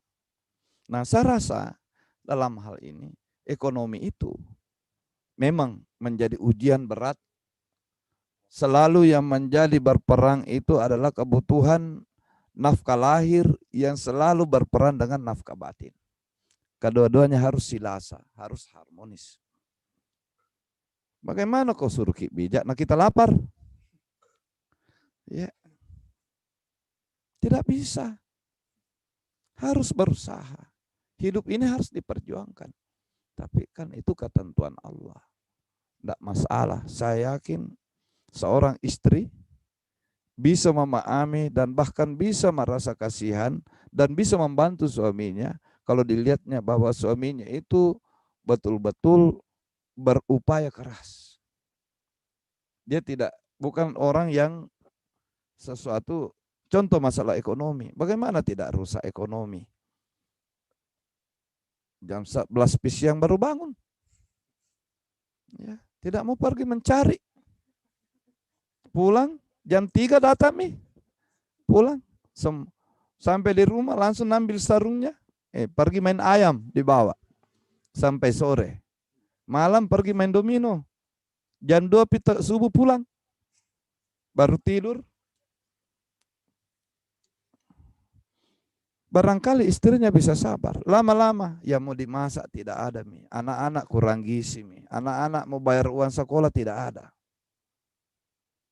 Kita mau masa kita mau pergi kerja, anak-anak 4 yang diurus. Akhirnya jadilah istrinya tukang cuci. Semua tetangga. Inilah suami sebabnya. Maka rusak. Kesabaran itu ditempa 1 bulan tidak masalah, 2 bulan, 3 bulan. Sampai kemudian mulai 1 tahun, capek istrinya. Maka terjadilah ini. Ada lagi, suaminya setengah mati kerja, istrinya cara hidupnya tinggi sekali. Karena dia anak orang kaya. Bersuamikan laki-laki yang masih kasihan belajar kerja. Terus berusaha mandiri, maksudnya bagus. Istrinya itu saja, dari mall ke mall. Iya, lengkap sekali. Dia ahli IT, dibuka HP-nya ada semua mi. Mulai dari Bukalapak, Shopee, ada semua. Tokopedia. Penghasilan suaminya 1,5 juta per bulan. Tidak mau pakai baju kalau bukan, tidak mau pakai tas yang harga 120.000. Yang mau pakai ya Prada, Louis Vuitton. Dan tidak mau kalau tembakan. Harus ori. Oh, Pak bunuh lakai. Siapa yang salah? Masih suaminya yang salah. Kenapa memang kau peristri? Kenapa saya peristri karena kau kira baik. Ternyata dia masih begitu. Kau yang salah. Kenapa kau tidak taklukkan? Tetap suami salah. Tetap suami salah. Susah je dididik setengah mati miku didik. Kenapa lagi? Didik sih lagi.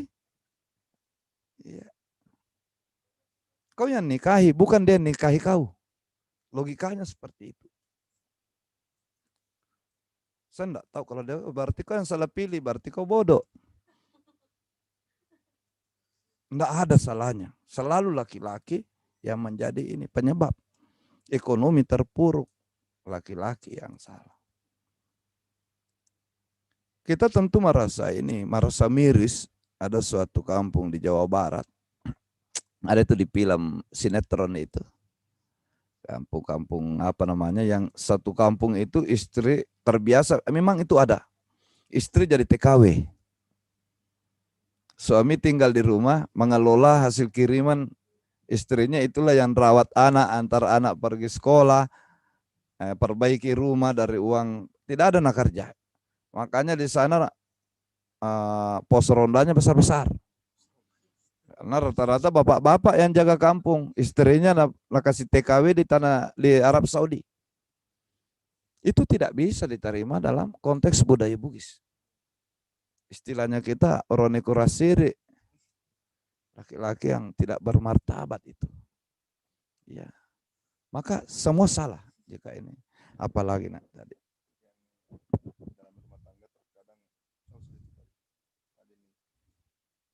Bagaimana solusi terhadap rumah tangga yang hampir bubar dikarenakan Ya. Berarti kalau mau semua kedua-duanya mau didengar, berarti semua ngomong. Semua bicara. Nah, ada istilah, saya punya tante itu rendah sekolahnya tapi menurut saya bijak.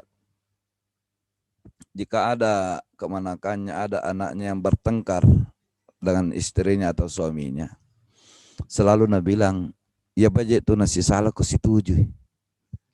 Nah, ini cara berpikir orang tua. Ya minalaga tahu ku setuju. Kalau yang tidak setuju, tapi kalau malaga, contoh, kau suruh kak berdebat. Saya suka konten budaya sejarah, baru kau suruh kak berdebat lawan ahli fisika. Dia nak cocok, dia setuju. Mengurum itu sesuatu, satu jurusan itu baru ke silepoh. Begitu pula suami dan istri menurut teorinya orang Bugis. Ia menasi salah, tahu, dua rupa mi pasal. Anu temanasa, anu tanri pahang. Mau suami istri, mau antar tetangga, mau satu negeri, mau antar negara, berperang, berselisih, bertikai, hanya dua persoalan. Hal yang tidak jelas, anu temanasa. Kedua, hal yang tidak dipahami. Nah, begitu pula suami istri. Maka kadang-kadang dalam hal ini, di sini diminta kebijaksanaannya, yang diminta pertama lagi-lagi suami dulu.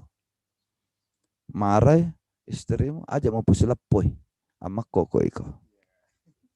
Angka demo setuju aja mau pangewang. Laki-laki tidak dianjurkan berdebat ahli diplomasi terhadap istrinya. Kalau ada kau tidak suka, ambil motormu pergi kau dulu. Nanti diajak ngomong baik-baik, baru kau jelaskan. Tapi kau pergi, ingat, kau adalah pemimpin yang bijak. Ini menurut teorinya. Pemimpin yang bijak adalah yang bisa memaklumi dan bisa memahami. Dek rona pahangi. Dek merona pahangi. Papala-pala aja belelada, ya matoro salah. Dia cepak guru. Saya gagal. Kembali kepada dirinya. Salah saya apa-apa. Jadi yang harus bijak dulu, suami dulu. Sama tadi persyaratannya. Jangan cari istri soleha. Kau dulu yang harus soleh. Bukan itu yang menjadi persyaratan pertama. Yang persyaratan pertama, cantik di matamu.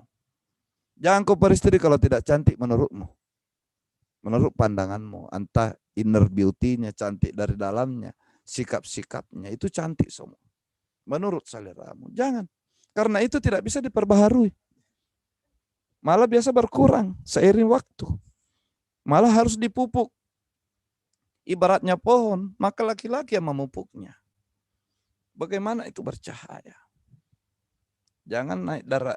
Tadinya sabar, kenapa dia tekanan darah tinggi? Nah itu kok pakai rekiring. Kau yang suka kasih marah-marah orang.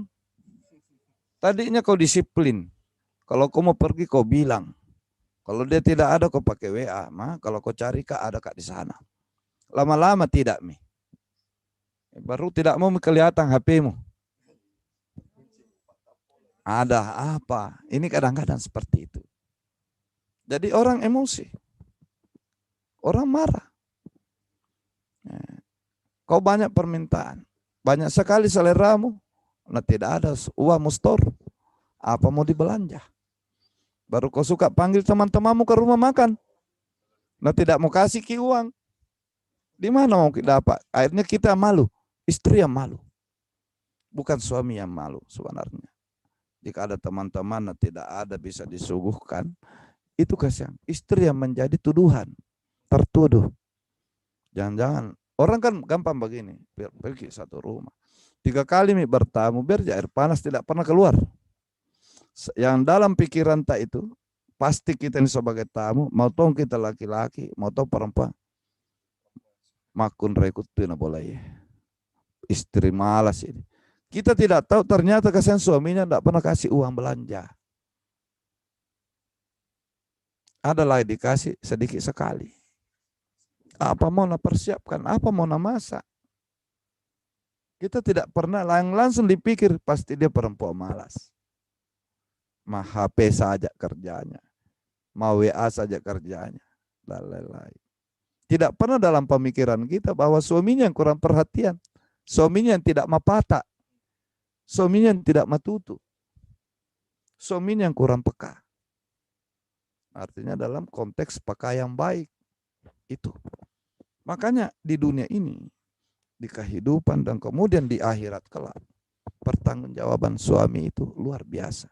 Makanya seorang laki-laki sebelum Anda beristri, harus Anda selesai dengan diri Anda dulu. Papuas-puas memang nyalemu. Selesailah dulu dengan diri Anda. Karena kalau Anda tidak selesai dalam diri Anda masih sibuk dengan diri Anda, bagaimana Anda bisa memimpin orang? Maka segalanya nanti ketika kau sudah menjadi harus memimpin orang, maka kau selalu menjadi pemimpin toke. Akhirnya toke, asal bicara toke. Nah sebut namanya terus. Dari mana toke? Sedang apa kau toke? Siapa namamu toke? 3 pertanyaan hanya 1 yang benar. Jawaban yang sama terus. Artinya dia selalu keakuannya tinggi. Tulialena bana reking. Dia nang kana reking tahu ya. Selalu dia yang mau dipuaskan, selalu dia yang hendak dituruti, selalu yang inilah yang tadi Nabi bilang tidak, semua mau didengar. Kalau semua mau didengar harus mengalah satu. Siapa yang harus mengalah? Suami. Itu kuncinya. Ajak mau pangewak benem. Salai bawan. Itu. Ya. Kembali nabelumpi. Ya. Masih belum mau dengar, keluar kok lagi. Itu lagi. Kau yang harus mengalah aja pesilap poy. Eko cako dan nama regaga. Ela doa ko pung Allah Taala. Tosi toriolo madare tosi na laki na pak guru-guru salah ki. Asa ko matan tinggi bahasanya istrimu, tinggi suka cerewet di dapamu. Maka bacakan surah Yasin. Agak tu walayah timu. Agar apa angka dan ada sebutannya timu. Berarti nasa langsung dia tuh stop, terkunci mulutnya. Ini tidak ada, ini solusi mudah. Artinya kalau sudah tidak bisa dinasihati, baca-bacai saja. Ini konteks, artinya itu jangan itu dicontoh. Tidak semua itu bahwa bugis itu benar. Tidak semua. Tapi ada nilai yang benar. Ada nilai yang sudah hilang, saya kira masih bisa. Walayah timu, ada itu. Ya aja namuki, berarti ini mana contoh. Bukan, tak bisa itu. Ya, apalagi nak pertanyaannya.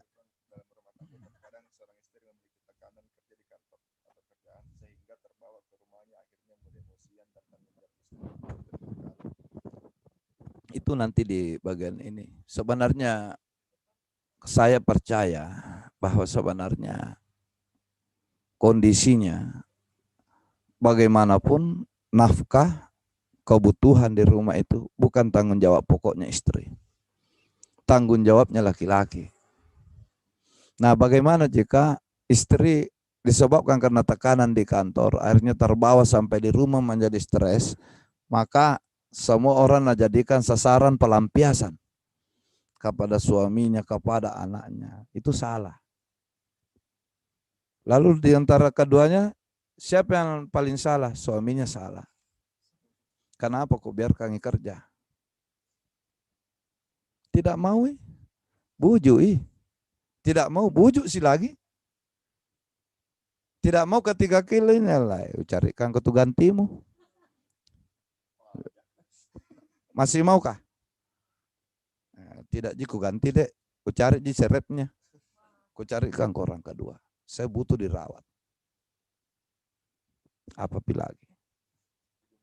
Tapi jangan kau larangi kerja baru kau juga tidak kerja. Itu juga pertanyaannya. Tanggung jawabmu. Penuhi memang nih. Ya, penuhi memang. Nah, terus yang bagaimana untuk sekarang kondisinya? Kalau saya enggak apa-apa kerja. Pulang stres, ya kita yang bujuk-bujuk. Pasti kalau berhenti stres, kalau suami maca, suami yang benar caranya mendidik, mampu menjadi tiang yang kokoh, menjadi menaungi batinnya, perasaannya, emosinya, istrinya. Langsung terobati jika ketemu. Maka langsung istrinya nyaman. Kalau sudah nyaman, nerawat makin. Nah, itu yang intinya. Saya kira tidak ada masalah. Semua bisa dikondisikan. Ya, apalagi nak.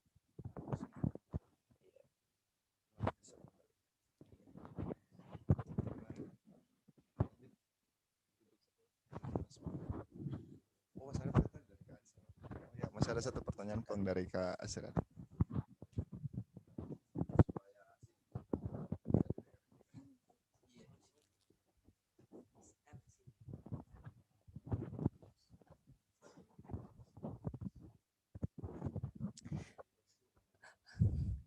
Bismillah. Terima kasih Puang atas nasihatnya. Tidak lengkap rasanya, tidak sempurna rasanya ketika saya di sini tanpa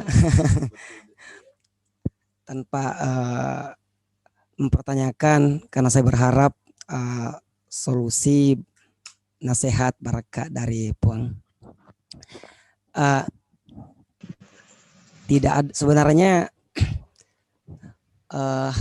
jika kita menyaksikan, kita mencoba menilik tadi apa yang disampaikan Puang terkait bagaimana budaya Bugis memandang perempuan, sebenarnya sangat memiliki nilai yang sangat relevan dengan nilai-nilai Islam, Puang. Di situ saya kadang merasa terkejut. Loh, kok bisa ya? Ya, jadi salah satu contoh misalnya, jadi dari guru saya juga, Puang, saya menganggap beliau adalah guru meskipun sejatinya beliau adalah senior saya. Beliau selalu menasihati saya, termasuk dalam hal bagaimana saya dulu untuk menentukan pilihan seorang pasangan. Beliau mengatakan bahwa hal yang menjadi pokok bagi seorang laki-laki adalah mencari calon perempuan yang kelak akan menjadi pasangan kita yang lebih cerdas. Utamakan dulu yang cerdas. Mengapa demikian? Karena selain daripada kelak ia akan menjadi guru pertama bagi anak, juga secara genetik kecerdasan seorang ibu itu akan turun kepada seorang anak. Sangat relevan tadi yang disampaikan oleh Puang bahwa carilah perempuan yang berpengetahuan. Persoalan soleha biarlah kita sendiri yang mendidik. Iya. Jadi hal ini kemudian yang saya adopsi dan saya coba terapkan dan kemudian menentukan pilihan sejak itu, Puang. Yang ada pada realitanya, Puang, saya justru malah terdidik dengan perempuan yang cerdas ini. Jadi saya kadang malu sendiri, Puang. Ini saya curhat di sini, semoga beliau juga ikut nonton.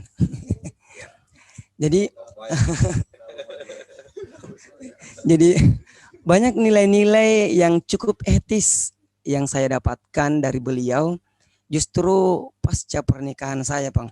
Hingga saya sudah hampir 3 tahun, alhamdulillah sudah ada ponakan tak satu. Saya masih merasa seperti pengantin baru, Bang. Jujur.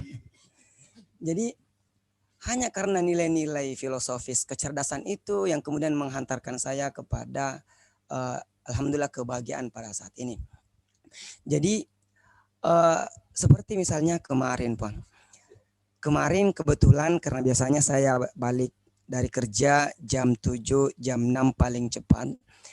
Beliau mandi kemudian keluar sama anak, entah apa yang dia beli. Begitu saya sampai di rumah tidak ada dia, Bang. Ada rasa yang tidak lengkap. Karena biasanya dia selalu menjemput di pintu, Bang. Iya. Ada rasa yang kayak hampa begitu, Bang. Sehingga di pikiran saya, barusan lagi tidak ada menjemput depan pintu sambil menggendong ponakan, Bang. Jadi itu nilai-nilai yang cukup sederhana tapi cukup khas bagi saya, Bang. Kalau pertemuan kemarin Puan mengajarkan bahwa seorang laki-laki harus punya khas, justru dia lebih dulu memiliki khas itu, Bang. Jadi betul-betul saya merasa terdidik. Saya teringat pesan guru saya juga bahwa seorang laki-laki itu adalah penggarap dan perempuan adalah sawahnya. Seorang laki-laki yang ketika gagal menggarap padi, gagal menggarap sawah, juga akan menghasilkan buah padi yang kurang bagus kualitasnya. Jadi itu yang sedikit saya share kepada teman-temanku yang insya Allah akan beranjak ke sana. Namun pertanyaan saya, Bang Tabe, ini persoalan apa ya? Saya teringat pesan kita pertemuan lalu bahwa jangan dikatakan kebutuhan biologis karena binatang pun melakukan hal itu. Saya ingin menyinggung persoalan nafkah batin, Bang. Iya. Iya. Jadi saya ingin tahu, Bang, bagaimana orang tua Bugis kita dahulu memandang nafkah batin ini sebagai suatu rutinitas yang perlu dilakukan. Apakah nafkah batin ini juga bisa dikatakan sebagai solusi atas masalah yang biasa orang katakan diselesaikan di sana, ataukah ada makna yang lebih khusus oleh orang tua kita dahulu, utamanya di Bugis, Bang? Tabe tapakaran yang ada pang. Assalamualaikum warahmatullahi wabarakatuh. Memang saya sebenarnya hindari pertanyaan ini. Jadi saya coba bawa keliling-keliling saja, tapi rupanya menyimak beliau. Oh ya, saya takutnya orang yang bertanya itu biasanya lemah.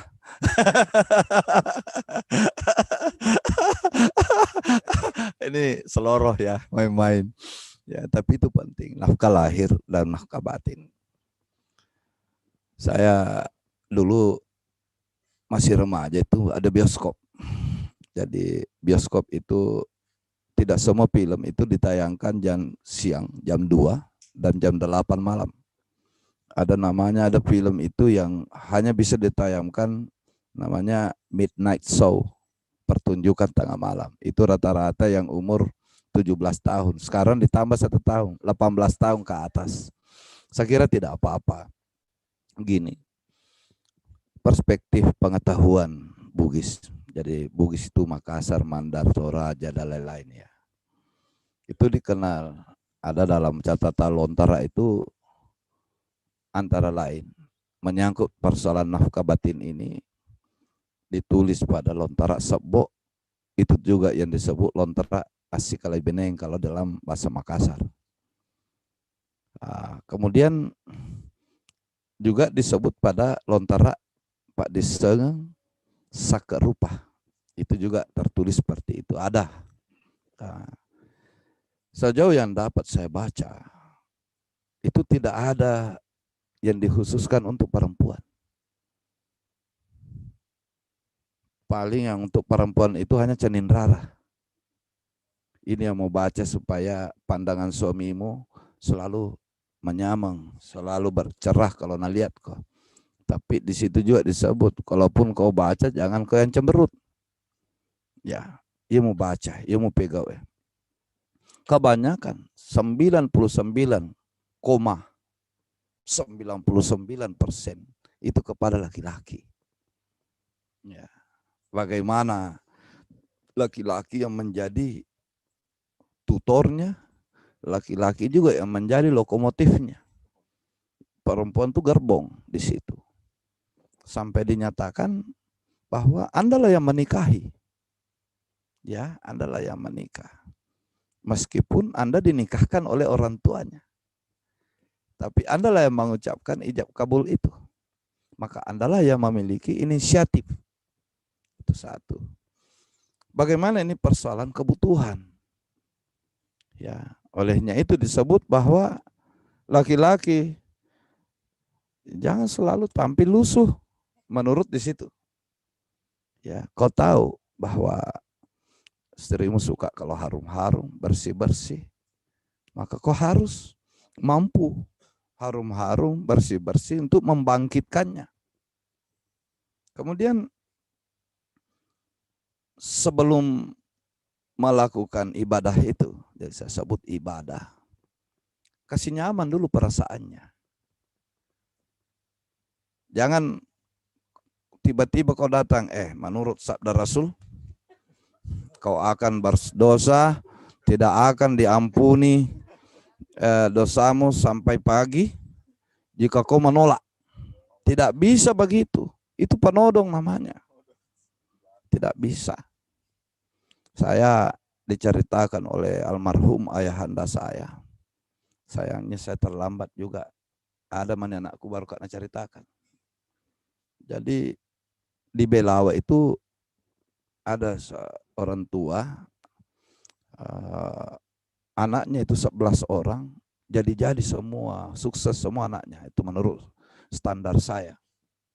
Ya, ada yang rata-rata dosen, ada yang arsitek, ada. Ini 11 loh. Dan semua sehat-sehat, dan semua berbudi pekerti dan berilmu. Ya, dan kehidupannya bagus. Maka ditanya, agak tak pakai, apa resepnya? Maka dia katakan, aku nyamang ibu nak. Kita membuatnya dalam rasa nyaman. Maksudnya adalah begini, jangan melakukan itu jika kau tidak sepakat secara lahir batin. Jangan hanya karena dorongan nafsumu saja kau butuh, baru kau langsung minta, cepat saya mau. Oh, enggak bisa begitu. Dia lagi marah, jangan lakukan ketika dia marah. Kedua, jangan juga kau lakukan kalau dia yang menginginkan baru kau lagi sedang marah. Jangan mentang-mentang kewajiban. Enggak bisa. Kewajiban itu sebaik-baiknya dilaksanakan ketika kita sedang merasa tenteram dan nyaman. Olehnya itu, banyak pantangan-pantangan, pemali, bagaimana orang tua kita memberi larangan dengan cara mengajarkan, dengan cara memberikan larangan. Sampai menjadi mitos. Dia dipegau, tidak boleh dilakukan kalau kita sudah tidur. Tengah malam kita terbangun, tiba-tiba bangkit nafsu. Akibatnya apa? Pematian anak. Anak kalau itu nanti kau lakukan, terus tinggal istrimu hamil, anak itu lahir, bisa mati di dalam kandungan. Nasabah, jadi bula lempet tangi, matilah lempet tatoi, mak garona setana ku tengah benih. Artinya lubang kubur itu terbuka di tengah malam, maka jangan melakukan sebelum itu, apalagi kalau kau sudah tidur baru. Maksudnya di situ adalah kita diingin melakukan itu dengan secara sadar sepenuhnya. Kita melakukannya bukan karena dorongan nafsu kebinatanan. Ya, Maka istilahnya itu jima, itu indah istilah itu. Kalau dalam bahasa Arab. Kalau dalam bahasa yang halus-halus, menurut orang Bugis namanya siak kesiwiangan. Bagaimana itu bahasanya sekarang? Maka siwiang itu adalah menyembah. Ya, kita saling mempersembahkan. Ya, siak kesiwiangan. Siak kesiwiangan hanya bisa jadi jika dilakukan dengan sadar sepenuhnya. Sadar sepenuhnya dan melakukan dengan penuh bahagia. Di situ ada mawaddahnya, di situ ada warahmanya. Kita bahagia melihatnya, dia bahagia melihat kita. Tapi bagaimana dia bisa bahagia melihat kita kalau kita tidak gosok gigi? Itu persoalannya, itu mengganggu. Bagaimana kalau dia bisa bahagia lihat kita? Kalau ada persoalan yang kita tidak bisa selesaikan di situ, maka dianjurkan. Zaman modern kan enak. Sore, ayo dek kita ke Senggol dulu. Jalan-jalan yuk cari makanan. Kita hunting apa misalnya. Macakar, enggak ada masalah. Kadang-kadang hunting-hunting itu tidak perlu mahal. Tapi asik, nyamankan perasaannya. Nah, dalam Lontara Sebo bahkan dilakukan sampai dalam prosesnya itu sampai 3 kali wudhu. Sebelum melakukan, dipersiapkan memang nyaman perasaannya. Ya, oh, maaf itu ada pembukaannya, sentuhannya menjadi kasih sayang. Lalu kita melakukan sama-sama, ayo wudhu dulu deh. Sudah makin sholat isya. Wudhu, semua wudhu. Baru kita sholat sunnah. Hajat. Sholat hajat 2 rakaat. Habis gitu, baru lakukan tidak langsung. Ya, sipakur semangat dulu bahasanya. Bagaimana sipakur semangat? Cium ubun-ubunnya. Bukan karena nafsumu, tapi kasih sayangmu dulu. Ya, melalui tahapan. Sampai laki-laki, suami ini, dikasih baca-baca dalam Lontara Sebo. Ia mau baca, baret tahak kok. Kau bisa melakukannya lama. Jangan kau mendahului istrimu sampai. Dahulukan dia sampai. Ini yang tidak paham, tidak usah paham. Artinya, yang paham sedikit pura-pura aja tidak paham. Kecuali yang sudah menikah. Aja medang letuk. Olehnya itu ada semacam zikir yang disebut. Ada yang kau ingat. Sampai dibuatkan mitos. Nah koko nyamangnya. Marilau ripung Allah Ta'ala. Esang marilau matto kang hati. Hatimu ya Allah. Maka insya Allah akan makbul. Bahkan kau melakukan sesuatu yang paling nyaman, paling nikmat dalam kehidupan, bahkan itu pun kau masih ingat Allah. Maka Allah menghargai itu. Itu katanya. Apapun hajatmu, selama itu baik, insya Allah dikabulkan, diijabah. Nah, tujuannya itu supaya kau tidak fokus. Kalau kau terlalu fokus, maka nafsu yang mengendaraimu. Kaulah yang kendarai nafsu. Jangan kuda yang mengendarai kau. Kaulah yang kendarai kuda itu. Kau harus bisa selamat di atas gelombang. Sehingga ketika itu, kalau tidak fokus, akhirnya kita bisa melakukannya dengan ini. Di sini adalah permainan pikiran sebenarnya. Diri, makanya tadi harus selesai dulu dengan diri kita. Tidak ada lain kita lakukan itu adalah untuk memberi kenikmatan. Bukan mau dinikmat, bukannya kita mau merasakan kenikmatan. Memberikan kenikmatan. Nantinya diajari kepada istrinya adalah juga memberi kenikmatan. Akhirnya siak kesiwiangan, saling memberi. Tidak ada satupun yang merasakan memikirkan dirinya. Hanya memikirkan pasangannya masing-masing. Kan indah jadinya. Nah, ini asang. Si beta cinna. Ya, si beta cinna. Akhirnya dia duluan, dia selesai. Barulah kita juga akhirnya sampai tujuan. Kalau bisa bersamaan sampai. dalam lontara sabbo itu diajarkan. Ini yang kau sentuh sehingga istrimu bisa menjadi nyaman, nikmat. Yang sininya lagi kau di sini. Yang situ nih titik-titiknya kau lakukan supaya dia merasa nyaman. Nah, setelah selesai, tidak langsung bilang laki-laki katanya kebanyakan melakukan sudah itu selesai langsung tidur, balik badan. Tidak boleh. Dalam lontara sabbo, lontara sikalabin itu terlarang. Bagaimana tadi awalnya sebelum sampai di main course-nya ya. Harus sama juga anunya turun. Penutupnya sama kalau makan ada makanan pembuka ya, ada makanan utama, terus terakhir ada makanan penutup. Ada penutupnya. Kita disuruh membelai dengan penuh kasih sayang. Tidak lagi menyentuh hal-hal yang sifatnya erotis tadi. Kau ciumi tangannya, kau ciumi matanya, kau ciumi dahinya, kau ciumi ubun-ubunnya. Kau doakan, disitulah obatnya perempuan. Sampai-sampai banyak katanya karena penyakit kista sembuh berkat itu. Itu cara pengobatan. Tidak ada katanya dalam perspektif masyarakat Bugis pengobat sandro dokter yang lebih manjur daripada laki-laki.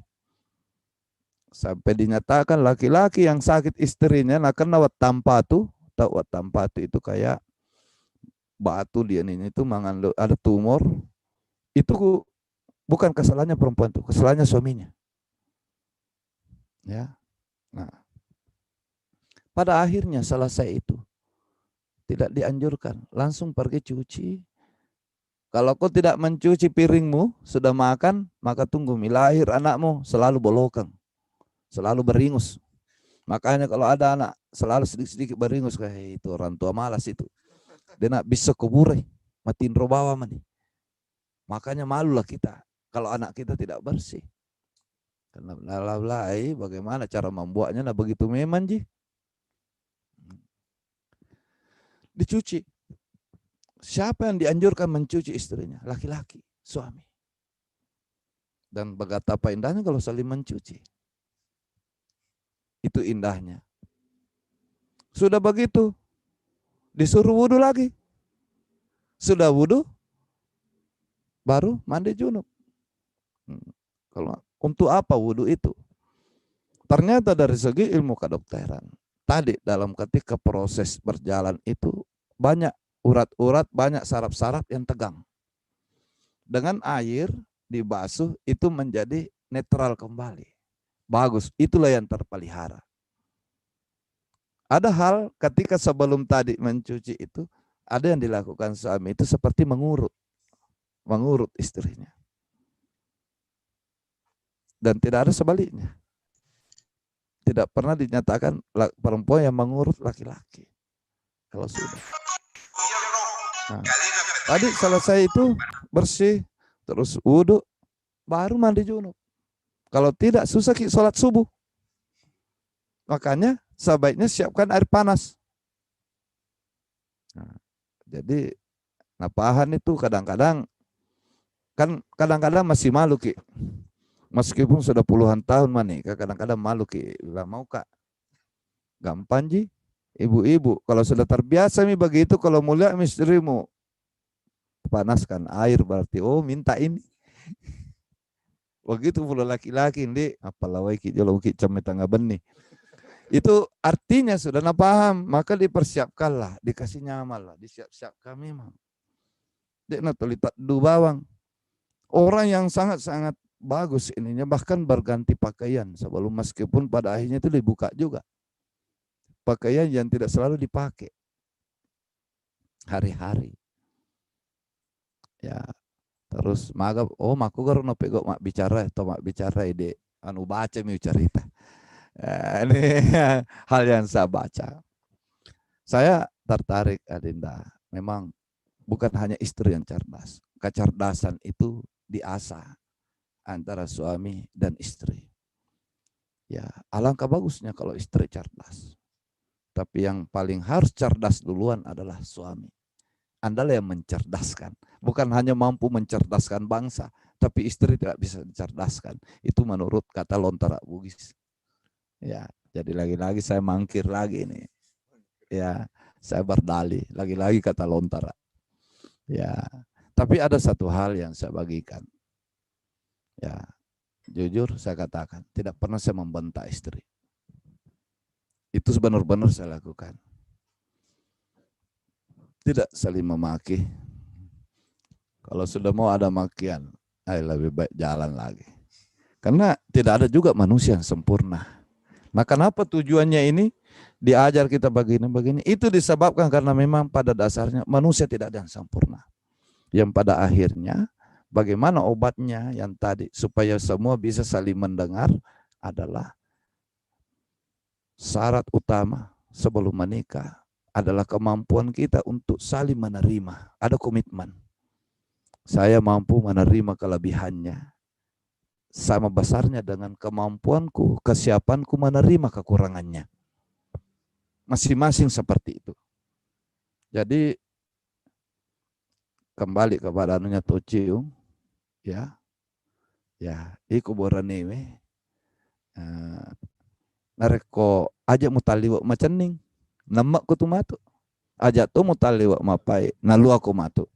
Terlalu manis kok, akhirnya kau terlalu manjakan, maka kau membesarkan egonya. Begitu pula sebaliknya.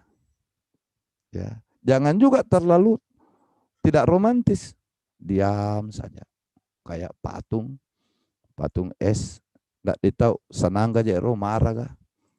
Ya, harus dinamis, ya harus dinamis.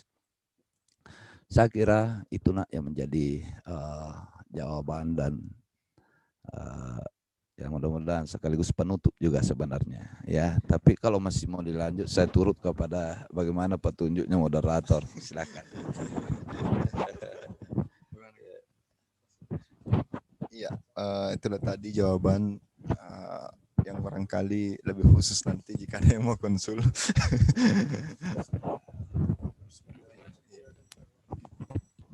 Terima kasih banyak kepada teman-teman yang masih bertahan sampai sekarang. Jadi itulah tadi diskusi kita yang berkaitan tentang laki-laki ataupun suami.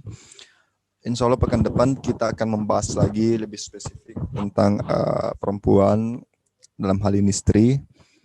Tetap tunggu informasi dari kami, dan sebelum kami tutup, bagi teman-teman yang mau pesan buku dalam waktu dekat atau buku bertahan di tengah gempuran budaya massa, bisa dihubungi Rumah Baca dan Kreasi Kalam atau Sampan Institute.